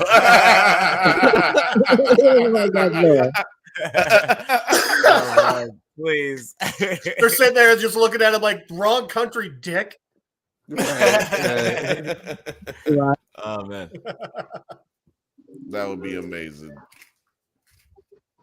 Did you see Rebel Moon, Producer T? I did see A Bug's Life by Zack Snyder. Yeah. Bug's Life. Oh right, yeah. You were talking about the parallels. Can you break that down? What you're Yes, please. That's a about very that? interesting take. Bug's Life and Rebel Moon. Just, I mean, come on. What did we start off with? The Bug's Life. Happy farmers or ranchers. You know, they're the ants gathering their stuff, just like these farmers were. Then all of a sudden, here comes our big bad grasshopper or people from the mother planet or whatever they want to call it. And then they just were like, give us all your shit, by the way. You need to pay your dues for protection from us. It's like, you know, yeah, that's kind of just how Bug's Life is. These poor, you know, ants get beat up by these much obviously stronger people for their resources. Right? You know, you're right, Alex. Hold on, Terry. We get the let's get a ragtag crew team up. Let's go look for different crew members and find them to put them together for our cause, which is like them finding all those random ass circus bugs. Joined them to help throw over the grasshoppers. And like, you know, we get the will they, won't they story with the lovers building up, just like between the two ants. Like, it's A Bug's Life. He really just said, you know what? I love A Bug's Life so much, but what if it was like people? Film Age is on it. Film Age is agreeing with you. He has dove it. He has drank the Kool-Aid. That is amazing. Honestly, right. I implore you to make a video about that because that's seriously that's no, I love that. I think I really have to. You have to. You have Nerds to. at That's Night. incredible. Look, if anybody's not watching from Nerds at Night, go over to Nerds at Night, like and subscribe, because what you're going to need to do is subscribe and hit the bell so that you can not miss Terry's breakdown on the Bugs Life and this motherfucking movie, Rogue Moon. That's an incredible one-to-one. Rogue Moon. Rebel One. Yeah. One moon. There are parts about this movie that I do really enjoy. There's like I always like Zack Snyder's like composition and his like his colors. Like I like the way the colors look in his movies a lot. Most of the time I like his action. I agree. You didn't, not in Justice League. In Justice League, His cut, yeah, his cut was good. Okay. It was a choice. It was different, but I always like what He I always like. Bill's referring to Justice League. Yeah. Oh man, that was all I was referring to. Is guys, I got my top 10 DC. I mean, like my I feel like his cinematographer is always staring at the sun. A lot of blood. I don't think he does it as bad as Mike. Right? Just cinematographer knows where the sun is at all times. He brought that back. He brought that back for Funny sure. thing that you would say that. I love that. There was this just overused. Propaganda Films was like a production company that they made a bunch of commercials and stuff, and a lot of like really great directors came from that. I know it's a weird name, but a lot of really great directors came out of that. It was Guillermo del Toro, David Fincher, Zack Snyder, like a lot of these like really visual directors, but like I mean, two of those names are really Michael good. Bay wasn't there. Okay, three of those names. Wait, what did you say? That three of those names were really good. I know some of those words. And I love Guillermo. I love Guillermo. I love David, Zach, and Michael. David. And I like Michael Bay. It's getting really quiet on our side because we don't really fuck with them. But I guess I don't know. I don't really fuck with them. I don't know why Nine and Jeff have been so quiet, but I don't fuck with Michael Bay. I like Zack Snyder.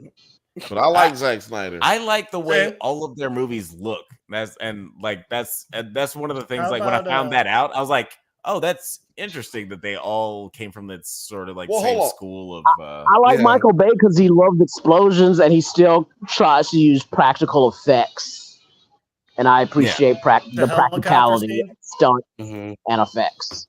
That's because that motherfucker do cocaine. I do like that. I like that he uses practical effects as well, but he do a lot of cocaine. He gets off on making Hollywood do what he want him to do. He got a lot of cachet pretty early, and he got kind of carte blanche to do whatever he wanted. Yeah, look at his haircut. That's how you know how a man has carte blanche in Hollywood. If he don't have carte blanche in Hollywood unless his hair is crazy.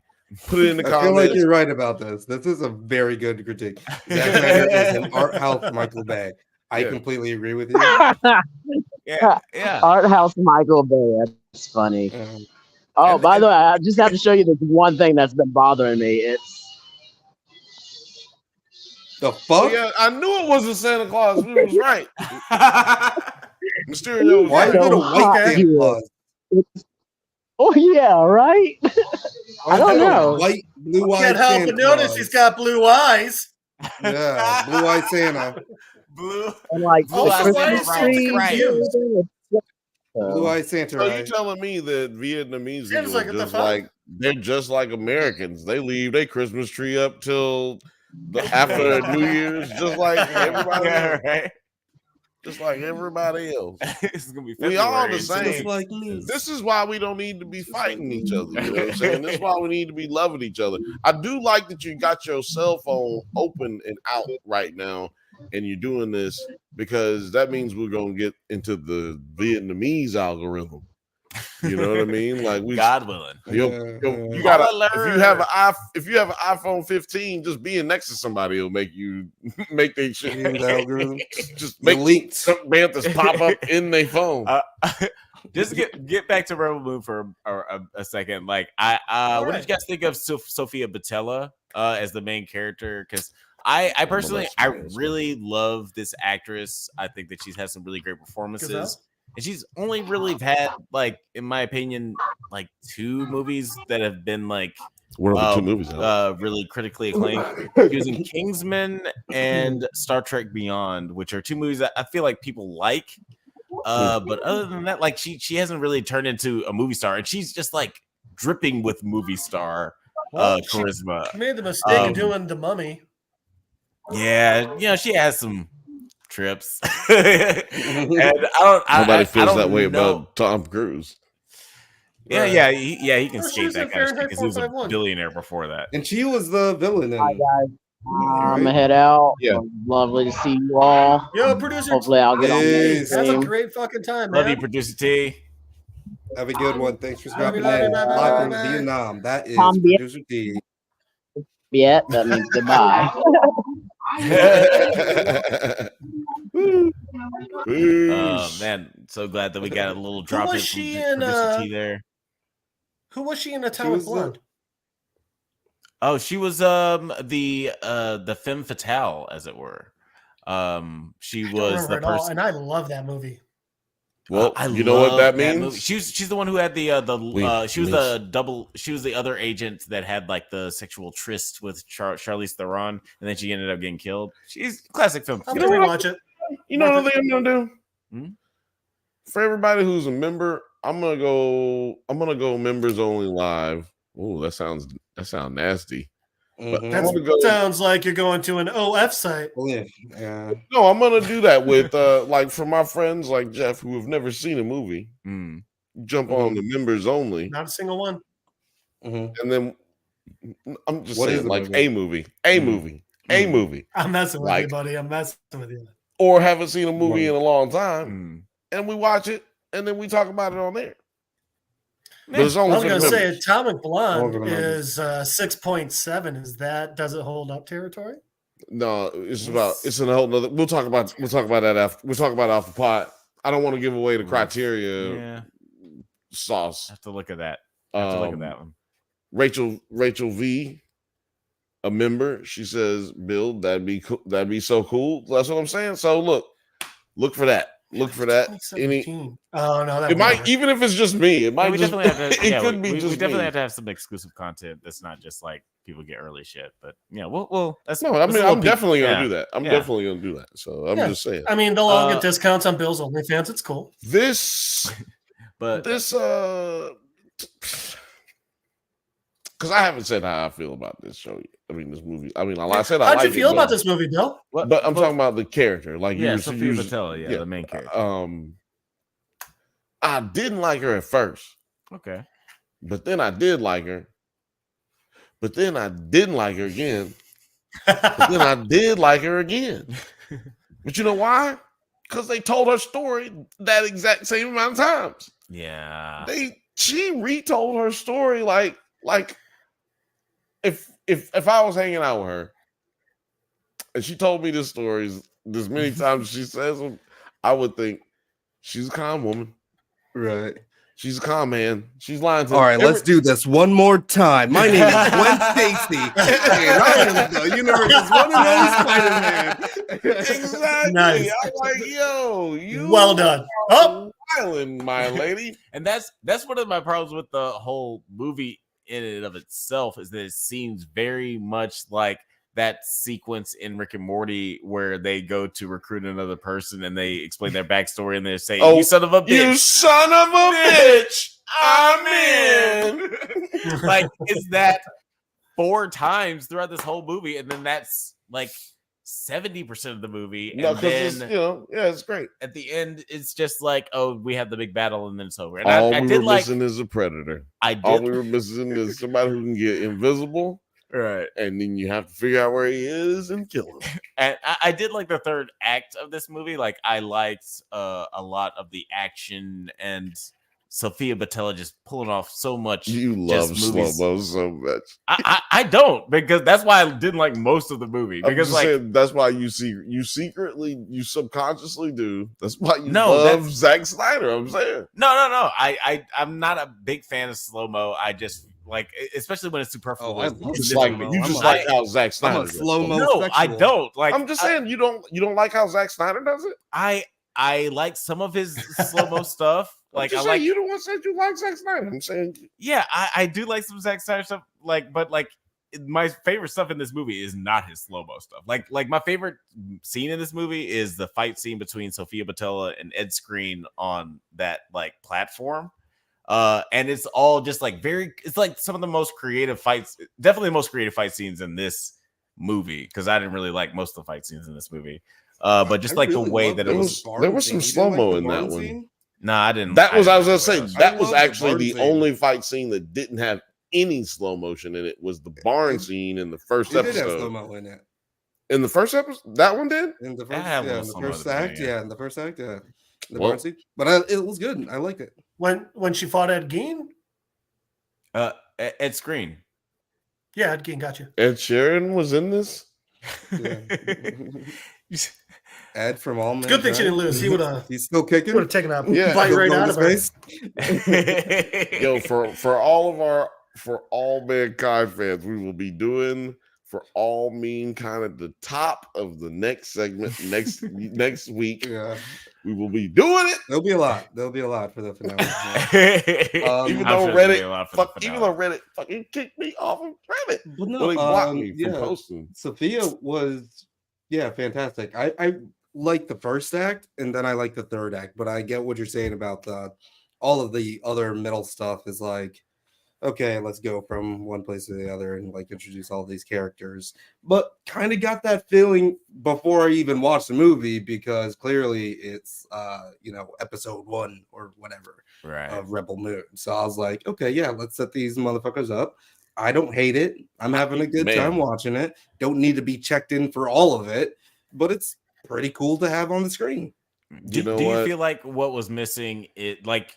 Are you excited about the Snyder Cut? Are you looking forward to it's so weird. It's so weird that there's going to be a Snyder Cut, because like, didn't you have like full control of the movie? It's Netflix. Yes, you don't have to worry about the box office doesn't want a 3-hour movie. It's like, it's Netflix. Right. He could have put it out before. Yeah. But look, aren't you glad that you did know that, and that your brother Bill, did that research before? Because I knew that. That's the only thing I knew about the motherfucking movie before I watched it. Is that there's going to be a Snyder Cut? Going to be three parts? Exactly. Is that there's going to be motherfucking multiple goddamn cuts that are going to come out on Netflix. Like 6 months out. I don't know. We'll just wait till I don't know when. This is really what's happening. That's one of the things that I resent so much about this movie, is because like all the shit around it, and I feel like it's the noise that Zack Snyder specifically is making, because he's I don't know, like I feel like he's created this persona as the guy, like, oh, everybody's gonna want to see my version of the thing, so that's why he's doing the Snyder Cut of this, and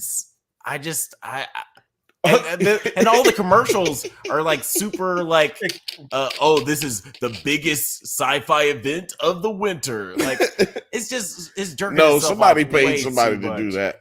Hold on, look. I didn't see any commercials for it until the week it came out. Phil Mage, we're gonna have you come on next week. Yeah, you gotta come on for the finale either not next week, or whatever the second one comes out. If you don't want to come on next week. When the director's cut comes out, we gotta have you come on and talk about the director's cut. I think it's coming out. I think that the second one's coming out in like April. I don't know when the director's cut's coming out. Phil Mage is like, you're all really going to make me watch that, huh? You're going to make me watch a longer, more extended version. Look, I haven't known Phil. It ends up like that scene in Clockwork Orange where we pry his fucking eyes open the entire time. I will watch this. Yeah, I haven't known permanently damage his vision. I haven't known Film Age very long, but he's a masochist. I can tell you that right now. When it comes to television movies, he's gonna do some damage to himself. You know what's cool though? Ray Fisher, bringing back Ray Fisher on this. I feel like it was a very symbolic, like, I'm gonna fucking put you on because they did you dirty at WB. Sort of. He died in this, like right? I don't know, but he still put him on. I don't know. Who was he in this? Honestly, I remember people saying that Ray Fisher was in this movie, and I completely forgot this, and I have no idea. Well, let me talk about who's in this that I know, that I personally know. Let's talk about who. I don't know. Let's talk about who that is. I personally know in this movie, and that is Charlie Hunnam. Oh, dear. Yeah. Well, actually, I personally met him. He's the I fucking love Charlie Hunnam.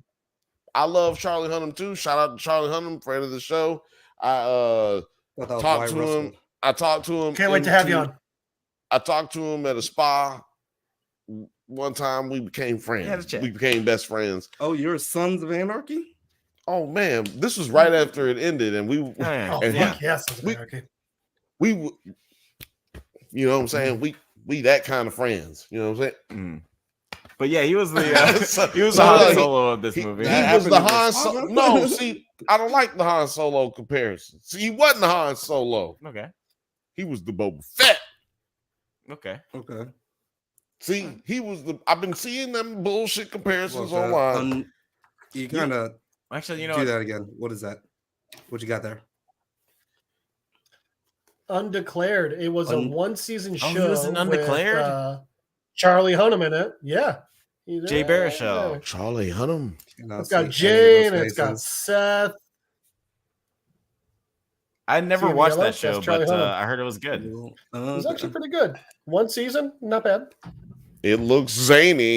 It looks very 90s. Oh, it is. Looks like turtlenecks and what were you gonna say? I was gonna say he's more of if we're talking about Star Wars 1-to-1 comparisons, he's more of a DJ from The Last Jedi, Benicio del Toro, where he seems like the Han Solo, but he's really gonna portray you. Can't believe you. No, what did I say? Even you said Boba Fett. Yeah, no, he's Boba Fett because he's motherfucking literally a mercenary. A mercenary. Like we literally see him. He's a bounty hunter. He literally, when we get introduced to him at the beginning of his I call them episodes because this to me this was written like it was supposed to be a Disney Plus TV show. Right. Imagine the sliding door situation where we got Andor as a movie on Netflix, and this was a Disney Plus TV show. Yes, there is a universe where that happened. Oh man. But I want to see those. But when we first get introduced to his character in his first act of that first part of that movie, there's like 4 acts in this movie, 6 acts to this movie. But anyway, when we first get introduced to Charlie Hunnam, he's selling a person to some bounty hunters. But we're allowed to think that, but he actually is the bounty hunter, which is revealed once we get his double reveal of. Which I do like a double reveal. But the only problem with it for me is it's been done so many times. I think the only time you can do it now, you got to have a double reveal that turns into a double reveal. Of Jumanji moms. You gotta, exactly. A Jumanji mom. We do a double reveal, but the double reveal is that the bad guy was no longer the bad guy. He's the Jumanji mom, and he saves the day, which is basically Han Solo is a Jumanji mom. Yeah, because he leaves in New Hope, and then he comes back at the very end. Like he's a Jumanji mom. He can go in the Jumanji mom. Well, maybe we don't even know he's dead. He left. You're stretching it. I'm pulling it in. There doesn't even need to be a bow and arrow or some foliage on as a part of your costume, and he doesn't have that. Robin Williams has the foliage. Nicole Kidman has the bow and arrow. We need to workshop this this Jumanji mom. We'll get the trope up and running. TVtropes.com. If Sophia Batella's dead mom comes back with a bow and arrow in the next movie, I'm gonna fucking lose my mind. Shoving that in there right now. What about the princess? Snyder's watching this right now, like, fuck, they figured it out. If the princess comes back to life, because I thought that was a very interesting part of the story, which is why I believe that it had to do with the like the Force parents or whatever it is that's in the Rebels and all that shit, like the mother and the son and the father and the Dark Sisters and all that shit. Spirit, because and the Holy Spirit, it all has to do with Jesus. There was a lot of like the little princess she brought the bird back to life, and our main character was the protector of the princess. That makes me wonder, are we gonna see that princess again? Did she actually die? Is she turned into a Force ghost? And we had that the parallel is that Darth Sidious said that he knew a Sith Lord who could bring people back to life. Right. Yeah, and it's funny that it's so funny that it is so like comparable to Star Wars, because obviously it was supposed to be a Star Wars thing. I feel like this probably would have been better if it was a Star Wars movie. Because as much as people don't like how Disney tries to like make things like their way. Imagine like Zack Snyder's like crazy ideas, and they're just like, okay, let's just like sort of like shave it down though and make it make sense. Right. And let's have fucking like James Gunn or like Nicole Perlman do a pass on this and make it clean and make like here's the thing though. Good narrative sense. Because Star Wars, in its essence, like if you think about the New Hope, you're dropped in the middle of it, and then like more things just become like clearer with context given to it. So it could be, I think it has potential to get like better. I do too. With the second revelation, I think you're right. I think it's gonna get better. Do you think that there's? Well, I'll set this up like this, because you did. Oh, now I sound like Alex. Jeff, I do it. I'm going to ask you a question about this show. Okay. Yes.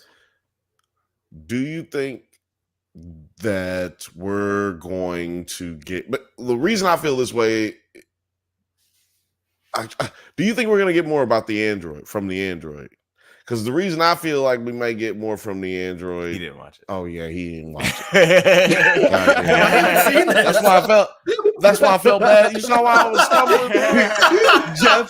But no, Jeff, still answer the question though. You are obligated to answer the question. You're on the spot. Yes. He didn't watch it. He didn't watch it. Yes, but it turns out, not an Android. He's a cyborg. Ooh. Well, then look. Shit. Well, I said Jeff, but I meant film age. That's what I meant to say. I meant film age. Do you think we're gonna get more from the Android? And I feel like the Android was the most underutilized. Actually, I really agree with Film Age's last comment there. I think that's a really never mind. I finished reading. I don't know about you, but I hated it was a fake out. It was a fake out, Jeff. You blue-eyed devil. Thought we were on the same page for once. God. For all you guys listening on like Spotify or wherever you listen to your podcast, Film Age Studios said, I don't know about you, but I hated how the white men were bad guys. It's so woke. Said absolutely nobody. Thank you. Isn't that on? Never mind. There was white people in this. Yeah, they did get just Y'all like just hating some light skins. Also, my uncle called Judas when he was given the coins, which was a cool take. That is, yeah. Oh, well, I'm agreeing with that one. 9, same question. To be honest, I don't know how much I remember from watching this movie. That's one of the things for me. I haven't watched it in weeks, and I watched it. Yeah, I watched it once when I was sipping a couple weeks ago, and I'm not sure if I remember a lot of it. To be honest. Well, This movie didn't really stick to me. But I liked it. I feel like that's one of the reasons I feel like I need to watch it again because there was a lot of lore going on where they were just developing. What? Well, I mean, nobody remembers the movie except me. I'm the only one who remembers the movie, and I can't remember that Jeff hadn't seen the movie.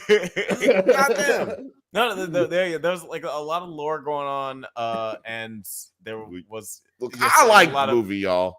I liked the movie. I thought the movie was cool. I didn't know it wasn't a Star Wars until I looked it up on the internet, and I was done with the movie, and I was like, kind of mad that it wasn't a Star Wars after that. So I think you should watch, and then come back because we're gonna talk about it again. Because they're gonna have a fucking editor's cut, director's cut come out. This is where I was supposed to be. That's what my friends just sent me that shit. Go. Oh. Nice. That's pretty great. Pretty great season. No. Would you have? That's pretty great season. I wish I lost. But yeah. For some reason, who did we wipe the floor with just the other week? I don't know. Why are you bringing up old shit? Let's get it. Can I actually just really quick, because it's a very divisive movie, and I think like just the Reddit I pulled up really like shows that, because it says just finished this movie. It's not a subreddit just to talk about how bad it is. That's the top post of the month, and then I liked Rebel Moon. And then that's the second top post. So like you don't really get that type of division on subreddits. Yeah. Usually it's just like a hub of people that are just like sucking people. What was the second one was what, 127 or 129? Well, how many upvotes did the top one have? Out of curiosity. With mine 199. So it's about to hit that 200. Okay, so yeah. Not too but still, I mean 199 to 127, that's not a crazy big difference. Yeah, it's not a crazy. I feel like Zack Snyder is one of the few directors out there or filmmakers out there who evokes that same amount of rhetoric at the same time, where like people love his shit or people hate his shit. He's very divisive. But I'm very curious of what you guys felt about this movie. Please leave it in the comments. How you felt about it? Are you excited about the next iteration of Rebel Moon? Iteration. Yeah, that's the word. Interracial. Oh, interracial. Is that what you said? Interracial. I thought you said. Didn't you say interracial? Yeah, it's the most interracial movie. That's wild, coming out next. When is? Oh yeah, so Rebel Moon 2 is supposed to be coming out in April. I don't know when the Zack Snyder special cut is supposed to be fucking coming out. I don't know if I'm gonna watch Rebel Moon 2 is coming out this April. Yeah, it's gonna be 3 days long. Yeah, it's coming soon. I think I'm pretty sure the director's cut is coming out like March. Okay, that makes sense. Yeah. Tomorrow, lead in. Yeah. I probably won't be watching that, but I'll sit here and let y'all talk about it. Well, you're not gonna watch it. Yeah, I don't know if I can. I don't know if I can do that. It's like that, and the Joker 2 is just like I don't know if I can go back into that kind of shit. Man, I have to see the Joker 2 now because I saw them filming it right down by the homie's apartment. Lady Gaga. Oh. Yeah, that's how they. Lady Gaga. I don't want to say his name on the podcast, but at the homie's house, right. Big homie's house. Joaquin Phoenix.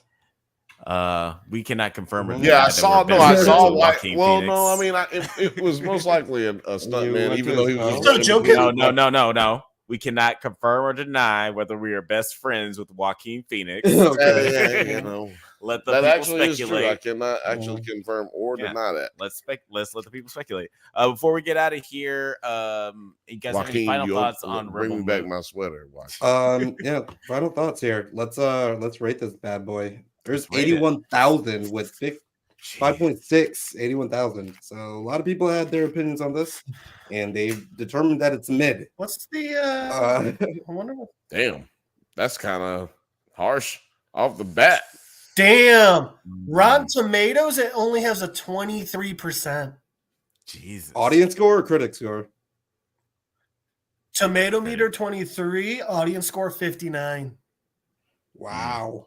Jeez Louise. That's Damn. Should I not like this? You know what? what doesn't hold up next year? Season 3 doesn't hold up. Is... It might make it to season 2. Doesn't hold up. Oh yeah, did I miss the starting in Tetris March? thing? Can I just say, God damn, that is a terrible rating. Yeah, it's a really it was bad not rating. that bad. Right? Nobody here feels like it was. I don't think that it was right? No. I'm Definitely ready to give not. it a 7. You know what? Fuck. I that, give it a because of the 10. Goddamn. No, yeah, exactly. Because of the goddamn bullshit rating that they just gave it, I'm giving it a 9. Oh, dude, don't be that guy. Okay. What about No, you? I am. Because Alex? guess what? It wasn't that bad. It was actually a good movie. If you go into it, what happened is a lot of these people watched a lot of. This is what I've been saying. This is my theory. I'm working on this whole shit. Oh, Y'all watch two. Hold on, man. I'm saying we gotta Hold pull it on, out. man. We gotta pull it out. Because the fact of the matter is, so you shouldn't play it. It's not even because it's not a conspiracy. But we're gonna play it. Because the fact of the matter is that you guys watch too many goddamn trailers. You read too much shit on Twitter. You read too much shit on Reddit. It makes it to where you're talking straight to Film Age right now. I'm talking to everybody out there on the internet. If you do this, then I'm talking to you. Pixar did it better. What you guys do is you watch it too much. I want that on a shirt. You watch too much on the internet about it before it comes out. I had no idea that this motherfucker was coming out. And when I saw it, I watched it just because I saw it was on. I didn't even know that Zack Snyder did it. I watched it clean face, raw. And I felt good about it. Like Bill raw dogged it. I raw dogged it. And that's what y'all should do more often. You know? Yeah, I mean, like, again, like, I'm just saying, Alex doesn't watch trailers because this is what happens for him. He watches the trailer and then he doesn't enjoy it. You know what I mean? And I think that if you practice that as well, trailers ruined the movie Us for me. I didn't watch the trailer either, but I knew it was coming out. I knew, like, it was right. Yeah, it's definitely hard. Like, it's weird in this world where everybody wants to know everything about the movie before it comes out. Pixar did it better. Like, I think it's not like a new phenomenon, but time, like even in a different time, this probably would have rated a lot better. Like if this came out like 5 years ago, probably back when it was just Craigslist instead of Reddit. But it even feels like that this could have even been. I just feel like it just needed to be written a little bit better because like this could have been like, oh, Zack Snyder's being like, fuck you guys, y'all are tired of Star Wars. Here's the fucking real Star Wars, you know. Like it felt like he was just like, this is your grandpa. This is your grandpa Star Wars. Kick grandpa out the door. Yeah, I think that's kind of what fucking up in here. That's what I was kind of alluding to at the beginning of the conversation. Is that like I think this is kind of like a big fuck you to Bob Iger. Like, yo, you don't want this? I'm gonna do this exact same shit that I was gonna do over there. I'm gonna just do it over here. And I feel like, and I wanted him to succeed because I really want Zack Snyder to make another great movie. I believe in Zack Snyder. Zack Snyder has succeeded all over your face. I mean, yeah, he's made a bunch of. He's made a bunch of. This nigga has succeeded in his life. He's made a 25 goddamn times. He's actually succeeded so well that he's failed and then won. Yeah, he made Batman versus Superman, and then then Netflix was like, "Please make a franchise for us." But look, check this out. Check this out. This did terribly. Now he get to release his director's cut, and now motherfuckers got to go watch that to see if it's better. Snyder cut. Film Age now has some Film Age and Othelius. They got to go watch it again. So that they can see if they been a very long rating process. I said 9. Alex didn't give me the rating. I say 5. Okay, so we're gonna just solid grade in the middle. 5. That's a Sophia 7. Patella brings it. I'm gonna bring it to a 7 right there. That's our rating. A 5? You liked it more than a 5. Why would you say that? Your thoughts? Your thoughts? Your thoughts ain't my thoughts. But yeah, I guess that's pretty much all that we have to say. We've been talking about this for. I mean, are we going to talk about the Tetris thing or not? Oh wait, yeah, you guys were going to talk about the Tetris thing. Yeah. Yo, did you want to? We have to make out. I'm gonna have to put this in the time code. I don't have anything much to say about it other than the fact of how fucking wild it is. Like, if Nine can find the video of this motherfucker doing this shit, I swear to God, dude, I've been playing Tetris for the better part of 30 years. Matter of fact, game. It's crazy because last night I was playing a bunch of the crazy games, the old games that's on Nintendo and Super Nintendo on the Switch. Switch. I wasn't on Twitch. Check us out on Twitch. But I was watching. Jeff just dipped out. He's like, I'm fucking out of here. Bye, Jeff. I was playing, but yeah, I'm playing Tetris last night, and then I watched this little report of this kid, and he beat Tetris. And they say he's the first kid to beat Tetris ever. That is insane. First person. When you said that, like, I was like, that can't be true. But I was like, oh, that actually might be true. And I didn't know Tetris had an ending. Me either. That's what really like Monopoly, where it ends when somebody is like, "Fuck this game." And I thought Tetris was like a what do they call it? A squeegee board, Ouija board. I thought Tetris was like a Ouija board. Like, we just making it up as we go along. Yeah, they give us points as we go. Oh, is this it? Yep, that's him. That's him. Look, let's see if we can play a little bit of this. Blue Scooty setting a new world record for the longest game of NES Tetris by getting the first ever level 157. But something unexpected is about to happen. He just became the first person ever to trigger a game crash, reaching the true kill screen, which because we're not going to get this one. This is not going to. Now, so kill screen, the situation that happens here is that it freezes. I just want you to speed up so we can get this kid's reaction. But okay, so apparently when you actually beat Tetris, you don't get to a point where it's like, oh, you won and it's a celebration. It's not like solitaire back in the day where it like the cards just do like these little dances or anything. Right. No. What happens is Tetris just freezes. That's insane. It's just like, it's oh my God. No, I didn't think anyone was going to get here. Yeah, it's like, I don't know what else to fucking do. I don't know what else to tell you. This is insane. That's pretty incredible. It was pretty crazy to watch. It looked like he had sex for the first time though, with his reaction. His mind exploded. Like, honestly, my mind would have exploded too, because like that's how many. Like, can you imagine being the first person to do a thing? Nine, have you ever been the first person to do a thing?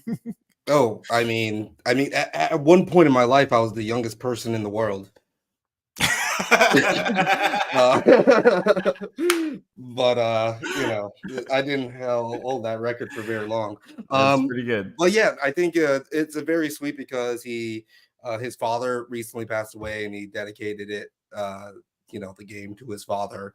And then this kind of got into a wider sphere because some lady was reporting on it on some national news, and she was just like, okay, kid, go outside, you're a fucking loser, or whatever. Like a news anchor would be super fucking mean. Rachel B, didn't Space Invaders have a similar thing where there wasn't a programmed end? The game just started using what little memory it had, and higher levels would be impossible or crash the game. Probably, like a lot of those old configuration games, they, we're talking about kilobits. You know what I mean? You're talking about not a lot of memory at all. We're probably using the amount of memory on these devices just for me to get this fucking sentence out and broadcast it. Oh yeah, that's why most of those games just had text instead of voices. Yeah, and yeah. And to her point, I think that's the whole reason that this is a huge deal. Is that nobody had ever done this before. Like Space Invaders, that was a well-known thing because a lot of people had gotten to that level. But as far as Tetris goes, nobody had ever done that before. So I just thought that was crazy when I first saw it. And, we really wasn't even going to talk about this today. Because he did like and the epiphany to combine a multi-finger technique by Hector Fly done on arcade cabinets and another technique that used a finger on the bottom of the controller to push it into another finger on the top. He called this new technique rolling, and it allowed him to easily reach button mashing speeds over twice as fast as the quickest hyper tappers. You see, this motherfucker's got a glove on and shit. Like they going real, bro. Like the way that they're dropping that thing in. He became the first player to ever reach the way they dropping that thing in. He's like, yeah. I mean, this kid's only 13. When he gets himself a girlfriend, she better watch out. His hand's gonna be your hand's so callous for a video game player. Come on, let's be honest. When that guy gets a girlfriend, he's gonna be playing Zelda in his bedroom. No, when he gets a girlfriend, he's gonna be 42. But there's plenty of girls who love guys who play video games. Oh yeah, he's gonna have he's gonna have a girlfriend, but he's still gonna be playing Zelda. And that's why you should play this game. No, I'm joking. That's how they be doing. That's our new sponsor. Yeah, our sponsor of this. I am curious, like, guys, if you want us to put in the as far as our exclusive content, if you guys want us to cover Halt and Catch Fire. It covers this weird era of creating these kinds of video games and this technology. Let us know, because so surprisingly good. Yeah, we'll put it in. I would love to talk about it, but I don't want to do it if nobody cares. We'll put it in the community thing, and then you guys like the poll and do the poll. Vote on the polls. Yeah, we love voting. Vote or die. Vote or die. That's right. Use all the 90s voting campaigns. That's why the Gotham Gazette is going to go. No hanging chads. Yes, please cover that. Yes, please cover that. Oh man, we got one vote there. We're in there. It's only going to be on the membership, Film Age. So you just have to wait till it comes out on the podcast, 7 months later. Yeah. We're gonna never. We're gonna head out of here. Before we leave, since Jeff already left, I guess I should say you can find him on Skype. This is Bill for Jeff saying good night. Good night. You can Skype him at Don Cheadle's driveway at littledickie2.com, and it's because of the hackers. Yeah, but where can the people find you on the interwebs? Thank you for asking, my dear boy. You can find me right here at Nerds at Night, and I want to thank everybody who has tuned in tonight and everybody who's new. Our metrics are saying it's been blowing through the roof. We gained 50 subscribers over the weekend. Views over 20,000 over in the last week. So yeah, it's really nice to see this channel picking up. Help us get to 300 subscribers, and we'll be right here. And you can also find me on 9 Nerd Yards. Right. Shout out to Blake. He's been putting out a lot of content. You can check Blake by killing it out all of his rom-com coverage, mysteries. Check out all the mysteries, and you can check out all the shorts that we got going on there, and just get your little taste. It's like a little taster. It's like a, what do they call it? Little appetizer. You know what I'm saying? Some wine tasting. Go through the shorts on Nerds at Night and get you a little some of everything you want. And then you know what you want. And then we got it. Get yourself a flight of nerd content. We're doing it with, we got nerd flights. That's what you call it. Nerd flights. Like that and like this and Bill, where can the people find you on the Instagrammies? Well, I ask people not to find me anywhere, but what you can do is you can go. It's Drunk Banthas. It's Drunk Banthas everything all the time. You know what I'm saying? Is all. Did you guys send me a shirt? Never mind. I'll ask y'all. Actually, yeah, there's some awesome pod stuff I need to tell you about. So yeah, man, you can find us on @Drunk Banthas on Twitter. Likewise. What's the other one that you told me about that we got? Letterbox. You Spotify for all you people who don't want to watch. Are we friends on Letterbox? I think we I think so. I think we did that a couple weeks ago where you're like, oh man, you need to do more. I need to be more active on my. Oh right. Yeah. That's true. Thank you so much, Rachel V. Oh yeah, we appreciate it's so great. All the channels are finally getting some traction. It's well deserved. Much appreciated. Yeah, don't forget to go over to the 9 Nerd Yards and also like and subscribe because it's going down in all of the channels. I just want to say thank you again to all the members and thank you again to anyone who has purchased anything on the Drunk Banthas merch store. It really is the biggest way you can contribute to this channel. Doesn't matter if Christmas is over. You go and get that merch. We will be trying to put out as many promos like 20%, 30%, 40% off, as many as we can. So look out for those. Just make sure you are tuning in right here on Monday, every Monday. Absolutely. And channel. And we got like a whole bunch of new content coming out this year. We're so excited about 2024. Dune 2. We got fucking the Mr. and Mrs. Smith that we were talking about. True Detectives. True Detective is coming out in a couple of weeks. Body Problem. Oh, 3 Body Problem. Like there's so much stuff. The Fall Guy. Like there's so much. Griselda. Fallout. Yeah. Fallout. Oh my god. Griselda. Wait, what was Griselda? With what's her name from Modern Family? Wait. Oh yeah. Right. Yeah, Griselda. There's Furiosa. And so I much think stuff. Severance is supposed to come back this year too. I hope fingers and toes crossed. They did get renewed, so I think it's I just like Apple TV Plus takes their time with stuff. Yeah. So, Samurai just got renewed too, so that's cool. I don't know when they're going to get done with that shit, but man, it's going to be a while. And at some point, we'll talk about Warrior again because it moved to Netflix, and we're going to rewatch it just to give it the love and make sure it gets renewed for a fourth season on Netflix. Because, next week, though, that is the thrilling conclusion to For All Mankind and Monarch. Yeah, that is right. We're so be right here every Monday, 8 p.m. Pacific time, Drunk Banthas podcast. Alex, tell the people what they've won. You've won a really great episode of the Drunk Banthas podcast. Thank you for listening to the Drunk Banthas podcast. We do this every Monday live at 8 p.m. Pacific time. Please like and subscribe so you can get updates on new videos. Check us out on Spotify, iTunes, IG, Twitter, likewise, Letterboxd, all the internet things at the Drunk Banthas. Till next time, stay safe, my little Jumanji mom. We'll see you next week. Jumanji moms.